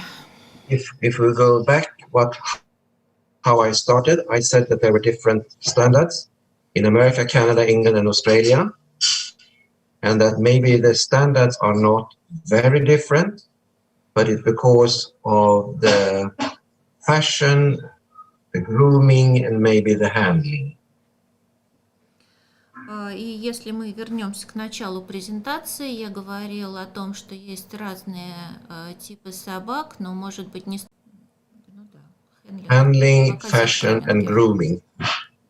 Да, в показе, в Груминге. груминге и в моде. Fashion. Fashion as Mode, да, like да, the style. в моде, style. да, да, Mode. в стиле собаки, да. Because here you see two dogs. The left dog is my winner when I was judging in Vancouver. This is sort of an American mix with Canadian bloodlines. На левой This, фотографии you see, they show them a little bit different. вы видите собаку, которую я выбрал победителем в Ванкувере. Это некая смесь американского и канадского стандарта. Вы видите, что собаку выставляют по-другому. See the front, they'll have much more coat on the front, which we in Europe take away. Вы видите, что на груди оставлено гораздо больше шерсти, шерсть, которую в Европе убирают. The standard in North America says that should have a natural rough. Natural rough. That means they should not be trimmed on the front like we do. Потому что американский стандарт предписывает такую естественную, натуральную такую взлохмоченность, что ли, спереди на груди. И она не должна, то есть никакой груминг тут не используется, это не тримингуется, не стрижется. В отличие от европейского стандарта, от груминга в Европе. And the female on the right, that is what I like. Really elegant handling with a long lead. The dog is standing freely with the ears up, looking at the owner with a wagging tail. И на правой фотографии это очень элегантная сука, которая мне очень нравится, с чистыми линиями, уши поставлены во внимании, собачка виляет хвостом. На свободном поводке. На свободном поводке, да, свободной стойке. If you go to the next photo, you see the dog on the left, also freestanding, just looking at the handler, looking happy, wagging the tail. На левой фотографии вы тоже видите собаку в свободной стойке, смотрит на хендлера. Собака счастливая и веселая, виляет хвостом. And then I don't have to tell you that the dog on the right, the darker dog, is in America. This is my Best in Show winner 4 or 5 years ago near Chicago. You see again the different way of grooming with all the coat. And again a darker dog. И я уже могу и не говорить о том, что собака на правой фотографии – это собака из Америки, где я судила, это мой Best in Show, победитель выставки в Чикаго. И вы видите другой груминг, видите шерсть, оставленную на груди, и эта собака более темного окраса. Okay, enough about that. I think We have a question here. Oh yeah, I have to say something. Yes, okay. Question, please. Должен ли быть хвост в одну линию в стойке? Я так понимаю, что в свободной. Если собака должна им вилять в продолжении спины, либо она может опускаться, как у собаки на левом фото. The question is about the tail position in a free stand, as you can see here in the picture in the left. Is it Yes. all right that the tail here is lower than the back line? Yes, it doesn't matter at all. The dog is wagging the tail. Да, это не важно, собака виляет хвостом, это не проблема, что он ниже. Thank Go you. back one photo and you see the darker dog on the right. She is wagging the tail very eagerly, so the tail is horizontal with the back. Здесь вот собака на правой фотографии очень энергично виляет хвостом, поэтому здесь хвост в той же линии, что и спина. What I don't like to see in Goldens that they are almost shaved and sculptured. This is not a poodle. То, что я не люблю в голденах, не хотел бы видеть, это когда они побритые и слишком сделанные, Как пудель. как пудель, да. Because sometimes I can see a lot of scissor marks and they're almost shaved on the neck. То есть иногда я вижу следы работы ножниц и практически выбритые шеи. And the grooming and the trimming should really not be seen. It should just be done. You should see that you have done something. Груминг и тримминг не должен быть видимый. Понятно, что что-то сделано, но это не должно бросаться в глаза. Okay, you can go to the next slide. Yeah, this is just a female that I bred many years ago, and I wanted to show you how they change in various ages, from 9 weeks to 9 years. Сука, которая была в моем разведении несколько лет, некоторое время назад, и просто хочу вам показать, как собака меняется от 9 недель до 9 лет. I don't like to see young dogs looking like big clumber spaniels. That is not correct. Sorry, looking I don't like Как young dogs to look like big clumber spaniels. Ему не нравится, когда молодые собаки выглядят как кламбер-спаниель. окей. They should have enough Spaniel. length. They should have enough length of leg grow into maturity. У них должна быть достаточная длина лап, которая позволит им повзрослеть. You see the photo of the 6 months puppy here. She seems to have very long legs, Например, not balanced. на фотографии 6-месячной собаки вы видите, что у нее очень длинные ноги, и она не выглядит сбалансированной. But when she's an adult, it is the correct. Но когда она становится взрослой, то уже выглядит правильно. Okay. The last photo. I just put it here for fun. A Labrador says, "Show me what you want. Explain me why, and I will do it." Это A golden says, "Show me what you want. Forget the why, and I will get how to do it my way." A flat coat says, "I already know what you want and why you want it. Now step aside, and I will show you a better way of doing it." I think that is really nice. Это просто такая забавная шутка, которую добавили в презентацию, что говорят собаки. Лабрадор говорит: покажи мне, что ты хочешь, объясни, почему, и я это сделаю. Золотистый ретривер говорит: покажи мне, что ты хочешь, забудь, почему ты это хочешь, и я изо всех сил постараюсь это сделать так, как мне хочется.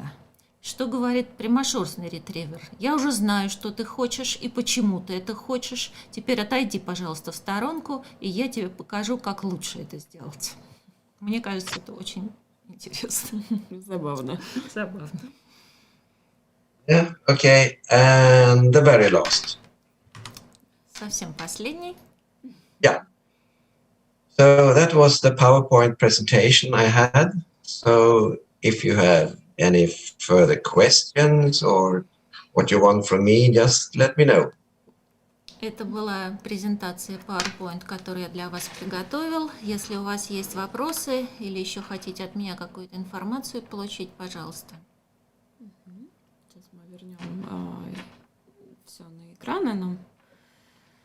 Сделаем. И, пожалуйста, вы можете теперь задавать вопросы в чате. У вас есть такая возможность. Сейчас, секунду. На минутку не могу переключить это. Убежала. Olga checking if there are any questions. Сейчас, секунду. Yes, Olga is checking пытаюсь. if there are any questions and she's putting it on screen Yeah. in the right way. Сейчас, секунду. Just a second, please. Yes. No problem.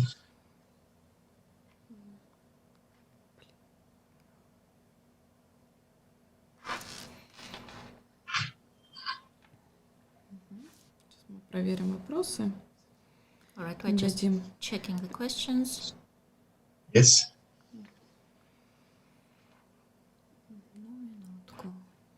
So how many people are watching us?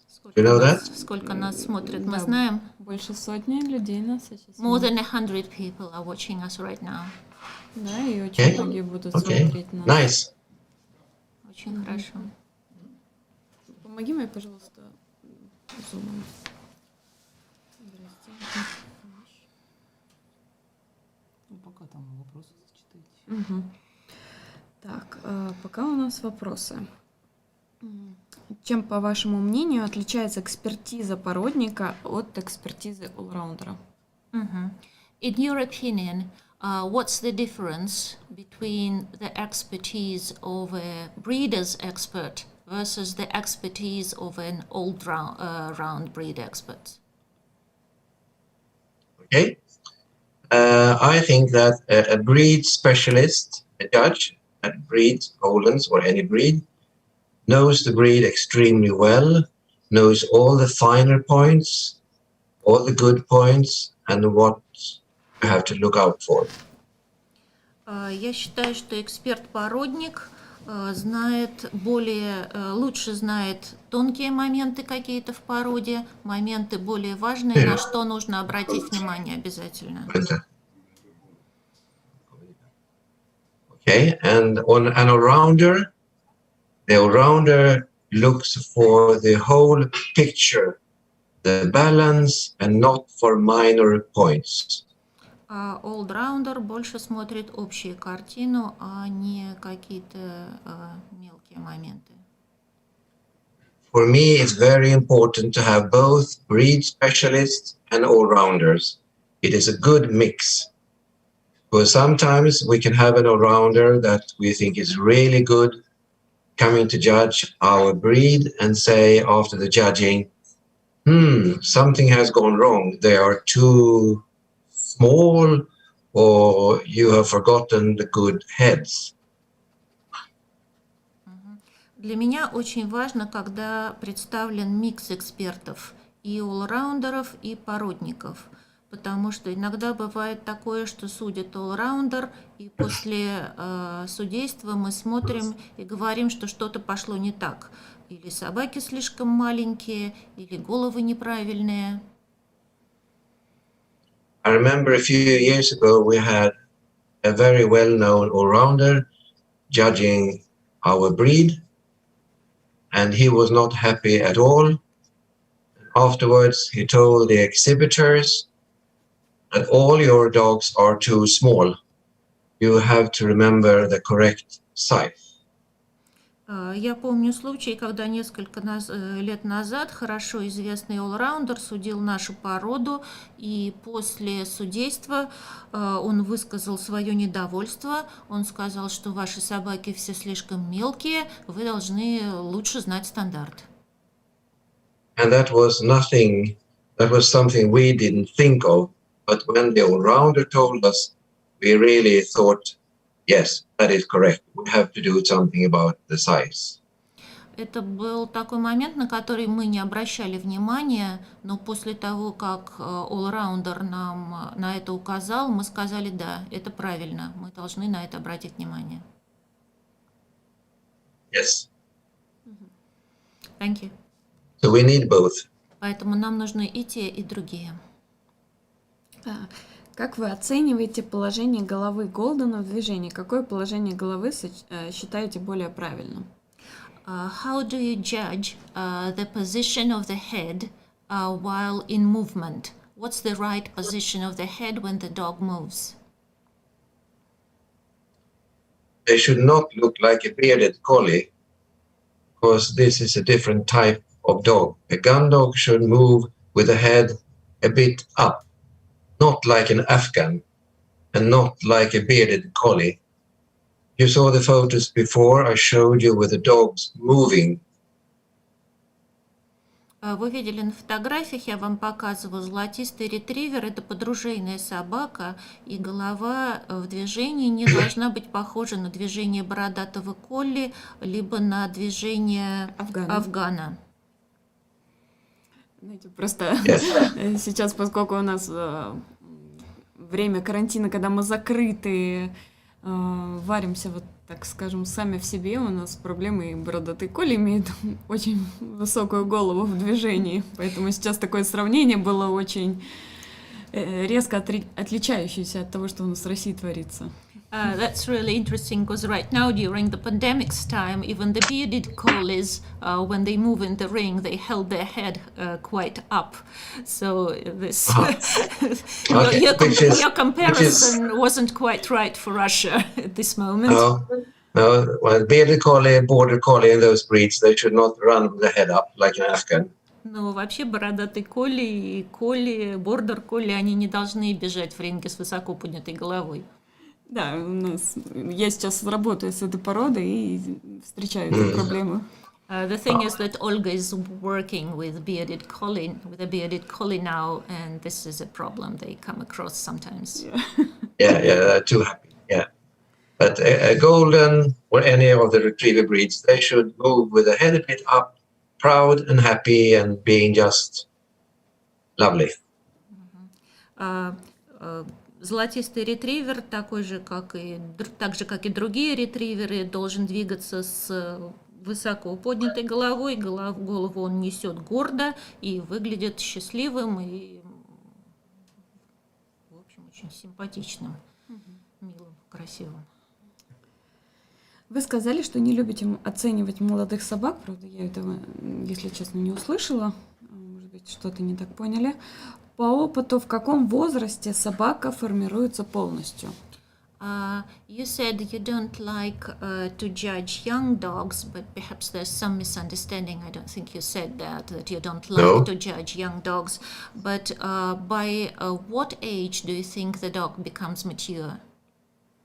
I didn't say I don't want to judge young dogs. Absolutely not. I love to judge puppies till they are veterans. But I think a young puppy or a junior dog, I can accept maybe if they are a little bit worried or if the tail is a bit up because they are not fully trained or mature. Нет, я не сказал, что я не люблю судить молодых собак, и люблю судить всех, от щенков, от бэйбиков до ветеранов. Единственное, что я сказал, что в молодых собаках я более снисходительно отношусь к таким моментам, как поднятый хвост или некая застенчивость.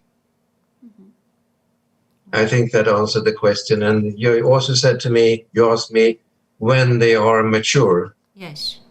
Yeah. I don't want them to look like they are 5 years when they are only 1 year. It's a slow maturing breed. I think maybe they are at the best when they are 3, 4, 5, 6, 7 years. Between that, they are the best. But I also like it when a veteran who is 10 years can win. They win when they're 10 years? Yes. Окей.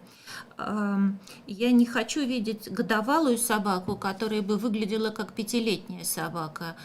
Золотистый ретривер – это медленно взрослеющая собака, и, ну, пожалуй, лучшей кондиции достигает в 3, 4, 5, 6, 7-летнем возрасте, то есть разброс от 3 до 7. Но в то же время я буду очень рад, если ветеран в возрасте 10 лет выиграет. Thank you. Thank you.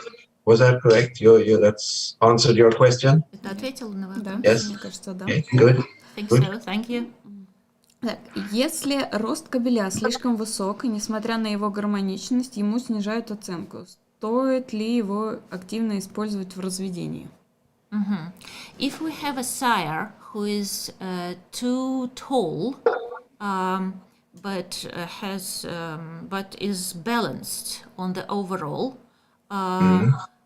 снижают оценку. Да, ему снижают за And это оценку. experts penalize him for being too high, though the dog is well balanced. Do you think we can use this dog in the breeding? You mean that the dog is over the breed size? Вы хотите сказать, что он больше А. стандарта породы по Я думаю, размеру? что да. Yeah, sounds like that. Yes. Okay. Yes. Yes, I think so, but maybe not on a very big pitch. Не на больших Pardon me? суках. Да. Говорит, что да. Да, говорит, что возможно, да, но не с большими суками. If you say that the dog is balanced and has many good points, except that the dog is a bit big, I would not worry. Then you have to look at the parents of this male and the brothers and sisters.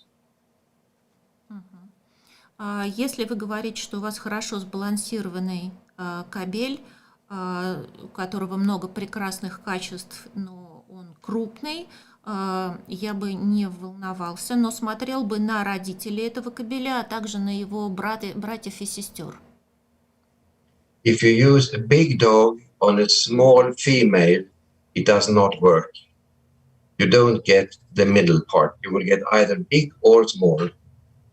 If you have a big dog, you go for a normal-sized female. Вот так вот. Но если такой кобель идет в разведении, вы не должны использовать мелкую суку. Так не работает. У вас не получится середина с большим кобелем и мелкой сукой. Вы должны брать суку нормального размера. Thank you. Yeah. Thank you. Какие проблемы на данный момент чаще всего, по вашему мнению, встречаются у золотистого ретривера? In your opinion, nowadays, what are the most common problems you come across in the breed, in golden retrievers? As a breeder or as a judge? Как эксперт и судья или И как так, и так. заводчик? In both ways. Сначала как эксперт. Perhaps first as an expert. As a As a judge. breeder. No, first as Judge. a judge. As a judge.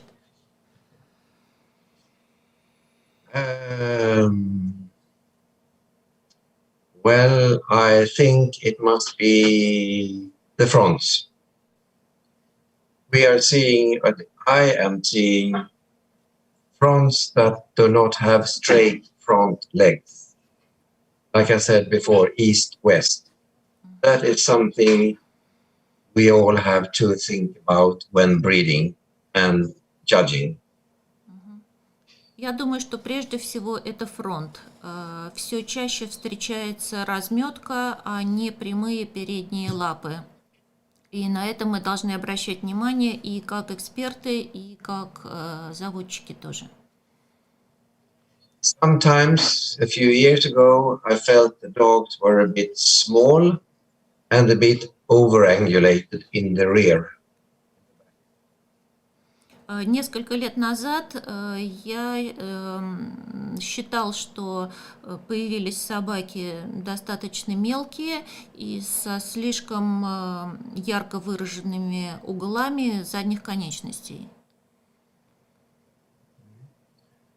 As a breeder, I think we always must remember the soundness and the temperament. Я думаю, что как заводчики мы всегда должны обращать внимание на темперамент собаки и на мощь, на выносливость собаки, наверное, так. It is always a balance to get a correct construction, type, and soundness. Всегда нужно стремиться к определенному балансу. Could you repeat those three, just one by one again, please? Type, construction, and soundness. Да, это баланс типа, баланс, насколько собака Строение. выносливая и насколько собака хорошо сложена. As a breeder, I always look at my girls, thinking, my females, what do I need to improve? Because there are no perfect dogs. Когда я как заводчик смотрю на своих девочек, на сук в разведении, я всегда смотрю и задаю себе вопрос, что мы должны улучшить, потому что нет совершенной собаки. So I look at my female when I want to do a mating. I see her good points, her less good points, and I try to find a dog that can match what I am looking for. И когда я рассматриваю вязку для своей собаки, я оцениваю ее сильные стороны, ее слабые стороны, и хочу найти ей пару, которая поможет мне достичь желаемого результата. I never personally use a dog that is in fashion right now. Лично я никогда не использую кобеля, которые в настоящий момент, можно сказать, в моде, который очень известен на настоящий момент. I use a dog that I think is correct for my female, whether he lives in Sweden or in Europe, or if I use frozen semen. Я использую кобеля, который я считаю которого я считаю правильным для моих целей. Неважно, живет он в Швеции или в Европе, или я использую замороженное семя. Thank you. But enough? Достаточно. Thank you. Okay. Не устал, может ответить еще в одном Are you all right? вопросе? Would you answer a few more questions? Yes, I'm fine. Да, очень Порядок. интересно. Yes, it's very interesting. Thank you. No problem. Как вы относитесь к ихтиозу? Тестируете ли вы своих собак и используете ли в разведении? То есть Alright. сейчас такая больная тема у многих заводчиков. Question on ichthyosis. Do you test ichthyosis? Ichthyosis. Ichthyosis, yes. Do you test Yes. your dogs for ichthyosis? What's your opinion on that? Do you breed the dogs for ichthyosis carriers? So In on. Russia, people crazy about Yeah. this, yes. Oh, Not right. only in Russian, yeah. Oh, I was waiting for this question. Я ожидал Yes. этого Sorry. вопроса. Ichthyosis for me is only a cosmetic issue. Для меня это только вопрос косметический ихтиоз. A big percent of Goldens have ichthyosis, Очень even if you can't see it. Очень большой процент голденов имеет ихтиоз, даже если вы этого не видите, если внешне это никак не проявляется. For me, it is not important at all because it does not worry the dog and the dogs are not itching. Для меня это совершенно не имеет никакого значения, подчеркнуто, если только потому, что это не беспокоит собаку, собака не чешется. I know that some breeders in some countries are worried about this and think this is a huge problem. I don't agree personally. It is just a cosmetic thing and it's not a problem for the dog. Я знаю, что некоторые заводчики в некоторых странах придают этому большое очень значение. Для меня это совсем не так. Я считаю, что это просто момент косметический. Всё. We have more and more important problems or issues to look after than ICT. У нас есть много гораздо более серьезных проблем, чем вот это вот ихтиозное сокращение ICT. If you have a dog with ICT, it does not help to brush the dog every day, then you just get more flakes. Если у вас собака с ихтиозом, то ему не помогает расчесывание каждый день. Это просто только провоцирует развитие чешуек подкожных. You could try to give fatty acids like omega-3 and 6 in the food. Можно попробовать давать жирные кислоты, такие как омега-3 и 6, добавлять в питание, в еду. And there are also some shampoos for dandruff Ну и также шампуни против перхоти, that you can use. которые можно использовать. To answer your other question, if I test my dogs, Ответить еще на один ваш вопрос. Тестирую ли я своих собак на ихтиоз? the answer is no. Нет. No. Считаете ли, ну, я абсолютно, да, тоже с этим согласна. Personally, Olga agrees with that. Вот, Okay. считаете ли вы, что в погоне за чистыми собаками мы потеряли в типе, в анатомии, что уровень собак в целом стал хуже? То есть, заметили ли вы такую тенденцию по миру? Did you find it that while trying to breed absolutely test clear dogs, we've lost something in the breed, in the type, Темперамент? in temperament, in something else? You're thinking of ichthyosis. No, just clearing all the tests, по всем Yes. тестам. Ну, по всем Yes. тестам, да, Yes. особенно в ихтиозе. I totally agree. Да, Because совершенно согласен. if you only look at test results and forget the dog, Если вы смотрите только на тесты и забываете собаку. for instance, hips or elbows, if you only look at the test results and forget the whole picture of the dog and the temperament, that is not a good thing. Если вы даже, например, смотрите только на бедра и на локти и не обращаете внимания на темперамент, на общую характеристику собаки, это нехорошо. I know that in some countries in Europe, the breeders and the clubs are very concerned about various problems.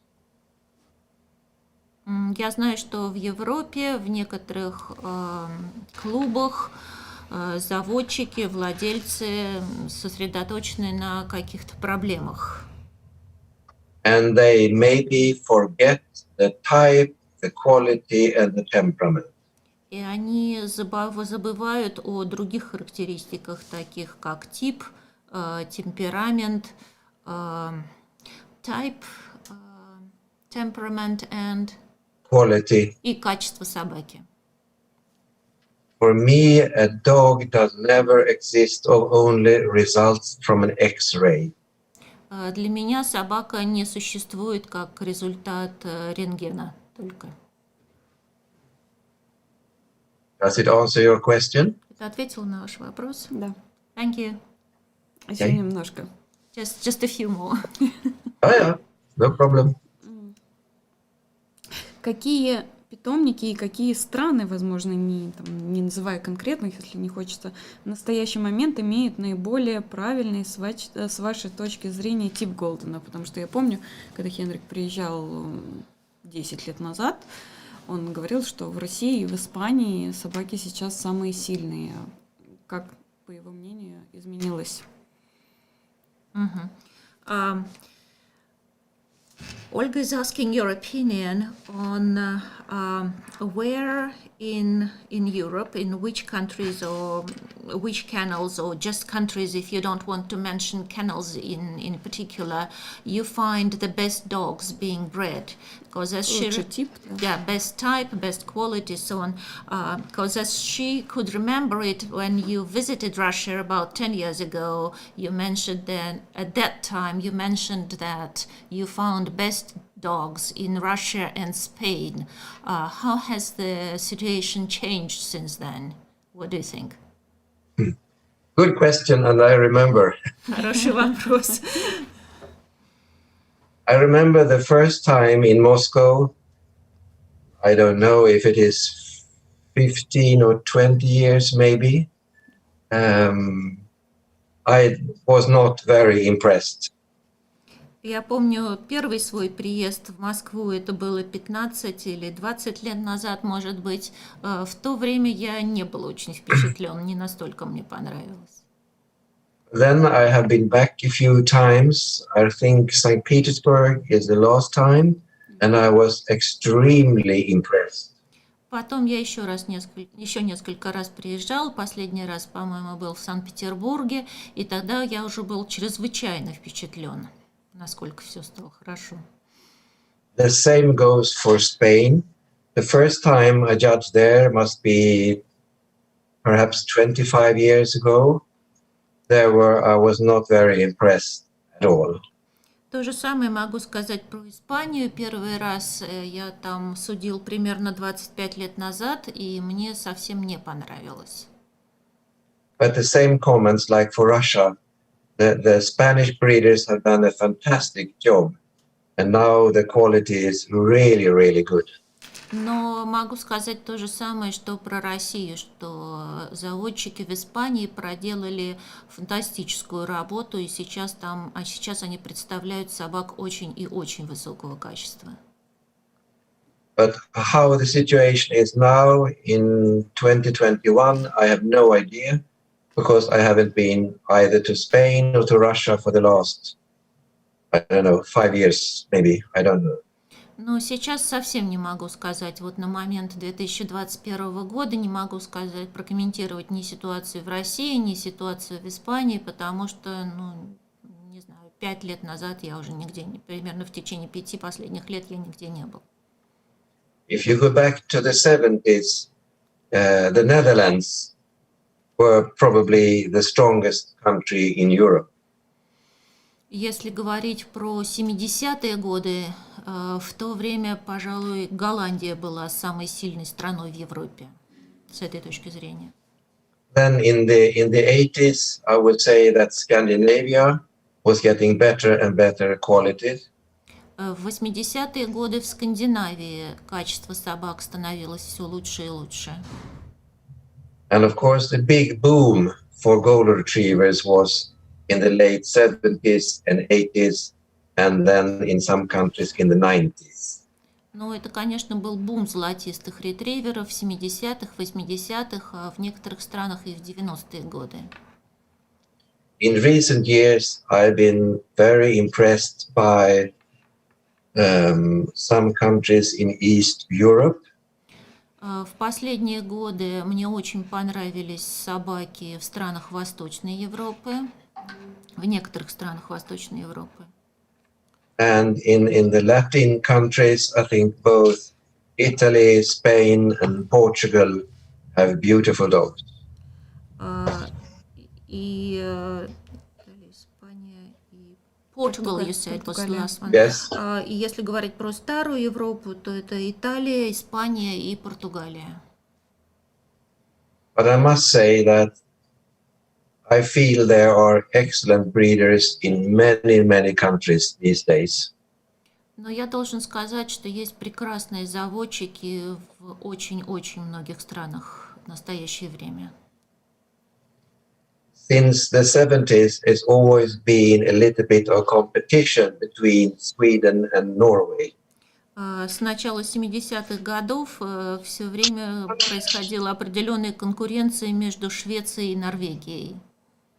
Because some years Norway have better dogs than Sweden, and maybe 5 years later Sweden have better dogs than Norway. Потому что, Always a competition. например, когда-то лучшие собаки были в Норвегии, потом через 5 лет собаки лучше стали в Швеции и наоборот. Всегда вот такое соревнование. I believe we are all here to get better dogs, and we need to help each other.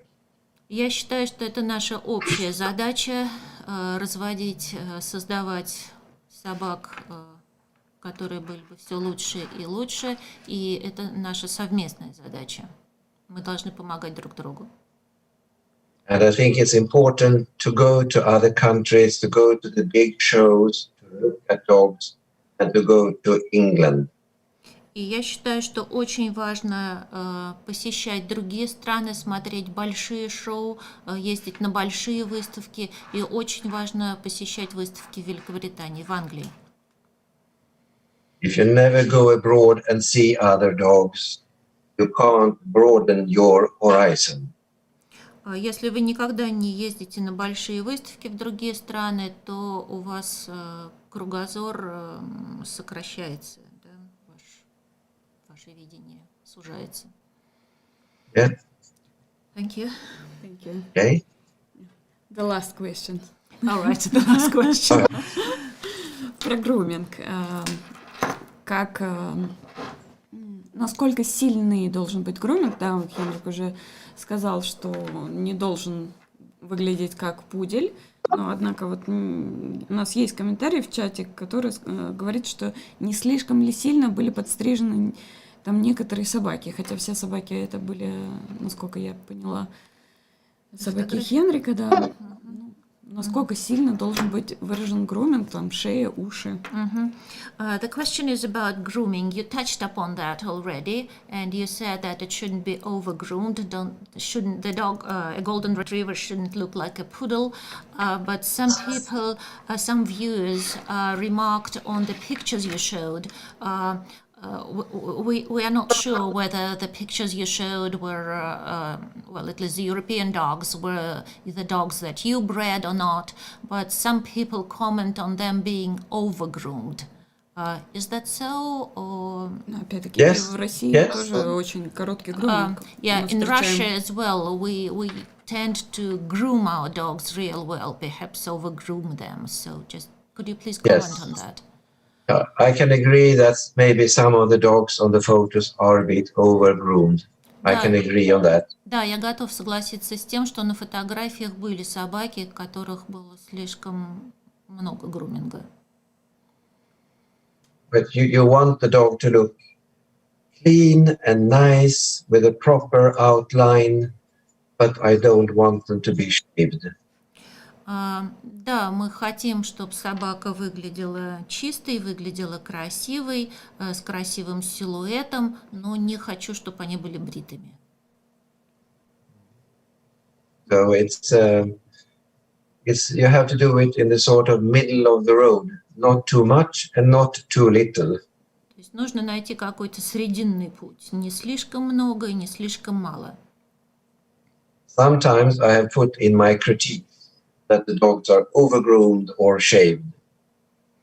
Иногда я пишу в замечаниях, что собака слишком подверглась грумингу, либо была побрита. And some other occasions I could say this dog would benefit from more grooming and better presentation. Но в других случаях я могу отметить, что собаке бы помогло, если бы ее лучше подготовили или лучше презентовали, лучше показали. In the, when was this? In the late 80s, it became quite a fashion in Norway to overgroom the dogs. A little bit poodle-like. This was a new style. And some breeders liked that, but that was only for 5, 6, maximum 10 years. Then we're back to more normal grooming because they were really shaved and sculptured. Могу сказать, что в конце 80-х годов в Норвегии была такая тенденция, что собак очень тщательно готовили, и многим даже это понравилось, но эта тенденция сохранилась на 5-6, может быть, максимум 10 лет, и потом мы вернулись к прежним стандартам, когда собака все-таки не настолько перегрумлена. Yes. Thank you. Thank you. Okay. Any more? Больше нет вопросов. And you have to remember that now I have only given you and your club my point of view. There are many breeders, there are many judges all over the world who are extremely good and specialists. Now we have only had my point of view and my vision and my experience and my interpretation of the standard. Но я хочу еще раз подчеркнуть, что в настоящий момент я вам даю свое видение, свою интерпретацию типа, свое мнение, и в мире есть еще много других прекрасных, талантливых и уважаемых экспертов и заводчиков. I really enjoyed talking to you, so thank you so much. Мне очень понравилось разговаривать с вами. Большое спасибо. And I wish you all a Merry Christmas and a Happy New Year. And I hope to see you again next year, 2022. And above all, stay safe now from this pandemic. Желаю вам веселого Рождества, счастливого Нового года. Надеюсь увидеть вас в следующем году. Ну и самое главное, желаю вам всем быть здоровыми в эти времена пандемии. And hopefully we shall meet somewhere on a dog show somehow. We never know. I hope so. И надеюсь, что однажды где-то мы встретимся на выставке собак. Не знаю, но надеюсь. Our lives with the golden retrievers is fantastic.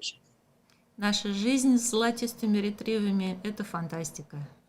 And I have had so much fun and happiness through the dogs for many, many years. Я получаю огромное удовольствие, я получаю счастье от общения с собаками уже многие-многие годы. And I met many wonderful people and seen fantastic places just because of my dogs. И благодаря своим собакам я повстречал многих прекрасных людей и посетил много чудесных мест. So thank you very much. Большое спасибо. Большое спасибо, Хенрик. Мы получили огромное удовольствие. Нам сейчас пишут очень много людей, что спасибо. Многие уже мечтают побывать под вашей экспертизой. Thank you very much. It's been a great pleasure. We keep receiving a lot of feedback from viewers saying that they are really very grateful to you and they are dreaming to go to a show where you would be an expert and to get your opinion on the dog. Могу от себя сказать, что да, если вы попадете под экспертизу, вы останетесь всегда под впечатлением, под очень приятным, неважно, какую оценку вы получите. Описание получить у такого эксперта, это действительно дорого стоит. Just from myself, I can say that if you go under Henric's expertise, if you receive his comments on your dog, no matter whether they will be good or not so good, it's always a pleasure, it's always a real honor to receive those and read those. Thank you. I try my best. Nobody is perfect, but I try my very best to do what my heart says and what my brain says about dogs and critique. Я стараюсь как могу, никто не совершенен, но пишу то, что говорит мое сердце, то, что говорит мне мой ум. Большое спасибо. Надеюсь, что мы увидимся в следующем году. Надеюсь, скоро наша жизнь вернется уже в нормальное русло, и, возможно, мы встретимся на крафте в следующем году. Thank you very much. We really appreciate it. We hope that soon our life will go back to normal, and hopefully we'll see you next year, perhaps at the craft show. Yes, if everything is okay and the English people will let all overseas people in, we will go. Да, надеюсь, что если все будет хорошо, и англичане разрешат иностранцам приехать, тогда мы поедем. И мы чуть не забыли про нашу рубрику «Вопрос от заводчика». And we almost forgot about our tradition to get a question from the breeder. Yes. Да, напоминаю, что вот у нас есть рубрика «Вопрос от заводчика». После этого стрима, сейчас Хенрик озвучит нам вопросы, после этого стрима в комментариях к видео вы можете написать свой ответ. И в следующем стриме мы озвучим победителя, который получит приз от наших партнеров, от клуба заводчиков Валта и портала информационного Хвост Ньюс. Henric, пожалуйста. Just something we almost forgot. For every live stream, we ask the breeder to prepare a comment, and soon you will hear a question from Henric, and then you can write an answer in the chat. And for our next stream, we'll prepare a gift from our sponsors, from Valta Breeders Club and from Хвост News portal. So please come up with your question. So I shall ask you the question, and the question is quite easy. What makes a golden retriever a golden retriever? Вопрос. Что делает золотистого ретривера золотистым ретривером? Думайте. Пишите комментарии. All right, Olga's asking everybody to write an answer and to comment on that. Yes. Thank you. Let's see if we have some brilliant comments. Надеюсь, что будут Мы отправим очень интересные комментарии. We'll send them over. We'll send them over to you. Okay. Спасибо. Thank you. Да, до свидания. Thank you and goodbye.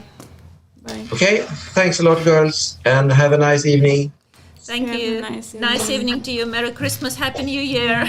Thank you. Thank you, Olga. To you Stay too, safe. and your team. Thank you. Thank bye. you. Bye. Bye. Bye.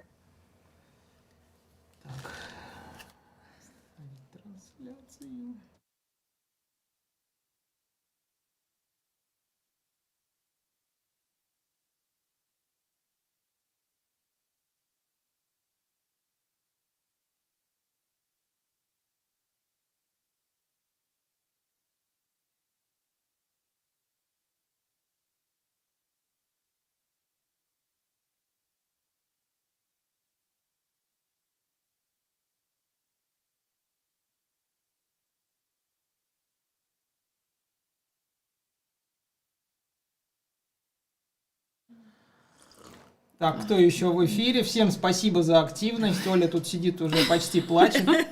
На самом деле очень душевный получился эфир, я тоже слушал параллельно. Простите меня за ошибки. 4 часа переводить. На самом деле Оле большое 4 спасибо. часа, помоги. Так, стоп, я скажу. Оля просто владелец собаки, не имеет кинологического образования, опыта какого-то. Это ее, наверное, первый опыт, да? Да, первый опыт Первый перевода опыт в кинологии, конечно, переводить, никогда не переводил для кинологов. Переводить эфир. Нигде, ни на выставках. По кинологической тематике отлично справилась с терминами. Вот. Ноги больше не говорим. У нас ноги и лицо. Ноги, руки, У нас да. руки и пальцы. Все, всем хорошего вечера, заканчиваю эфир. Спасибо, до свидания. Всем Спасибо, пока. до свидания.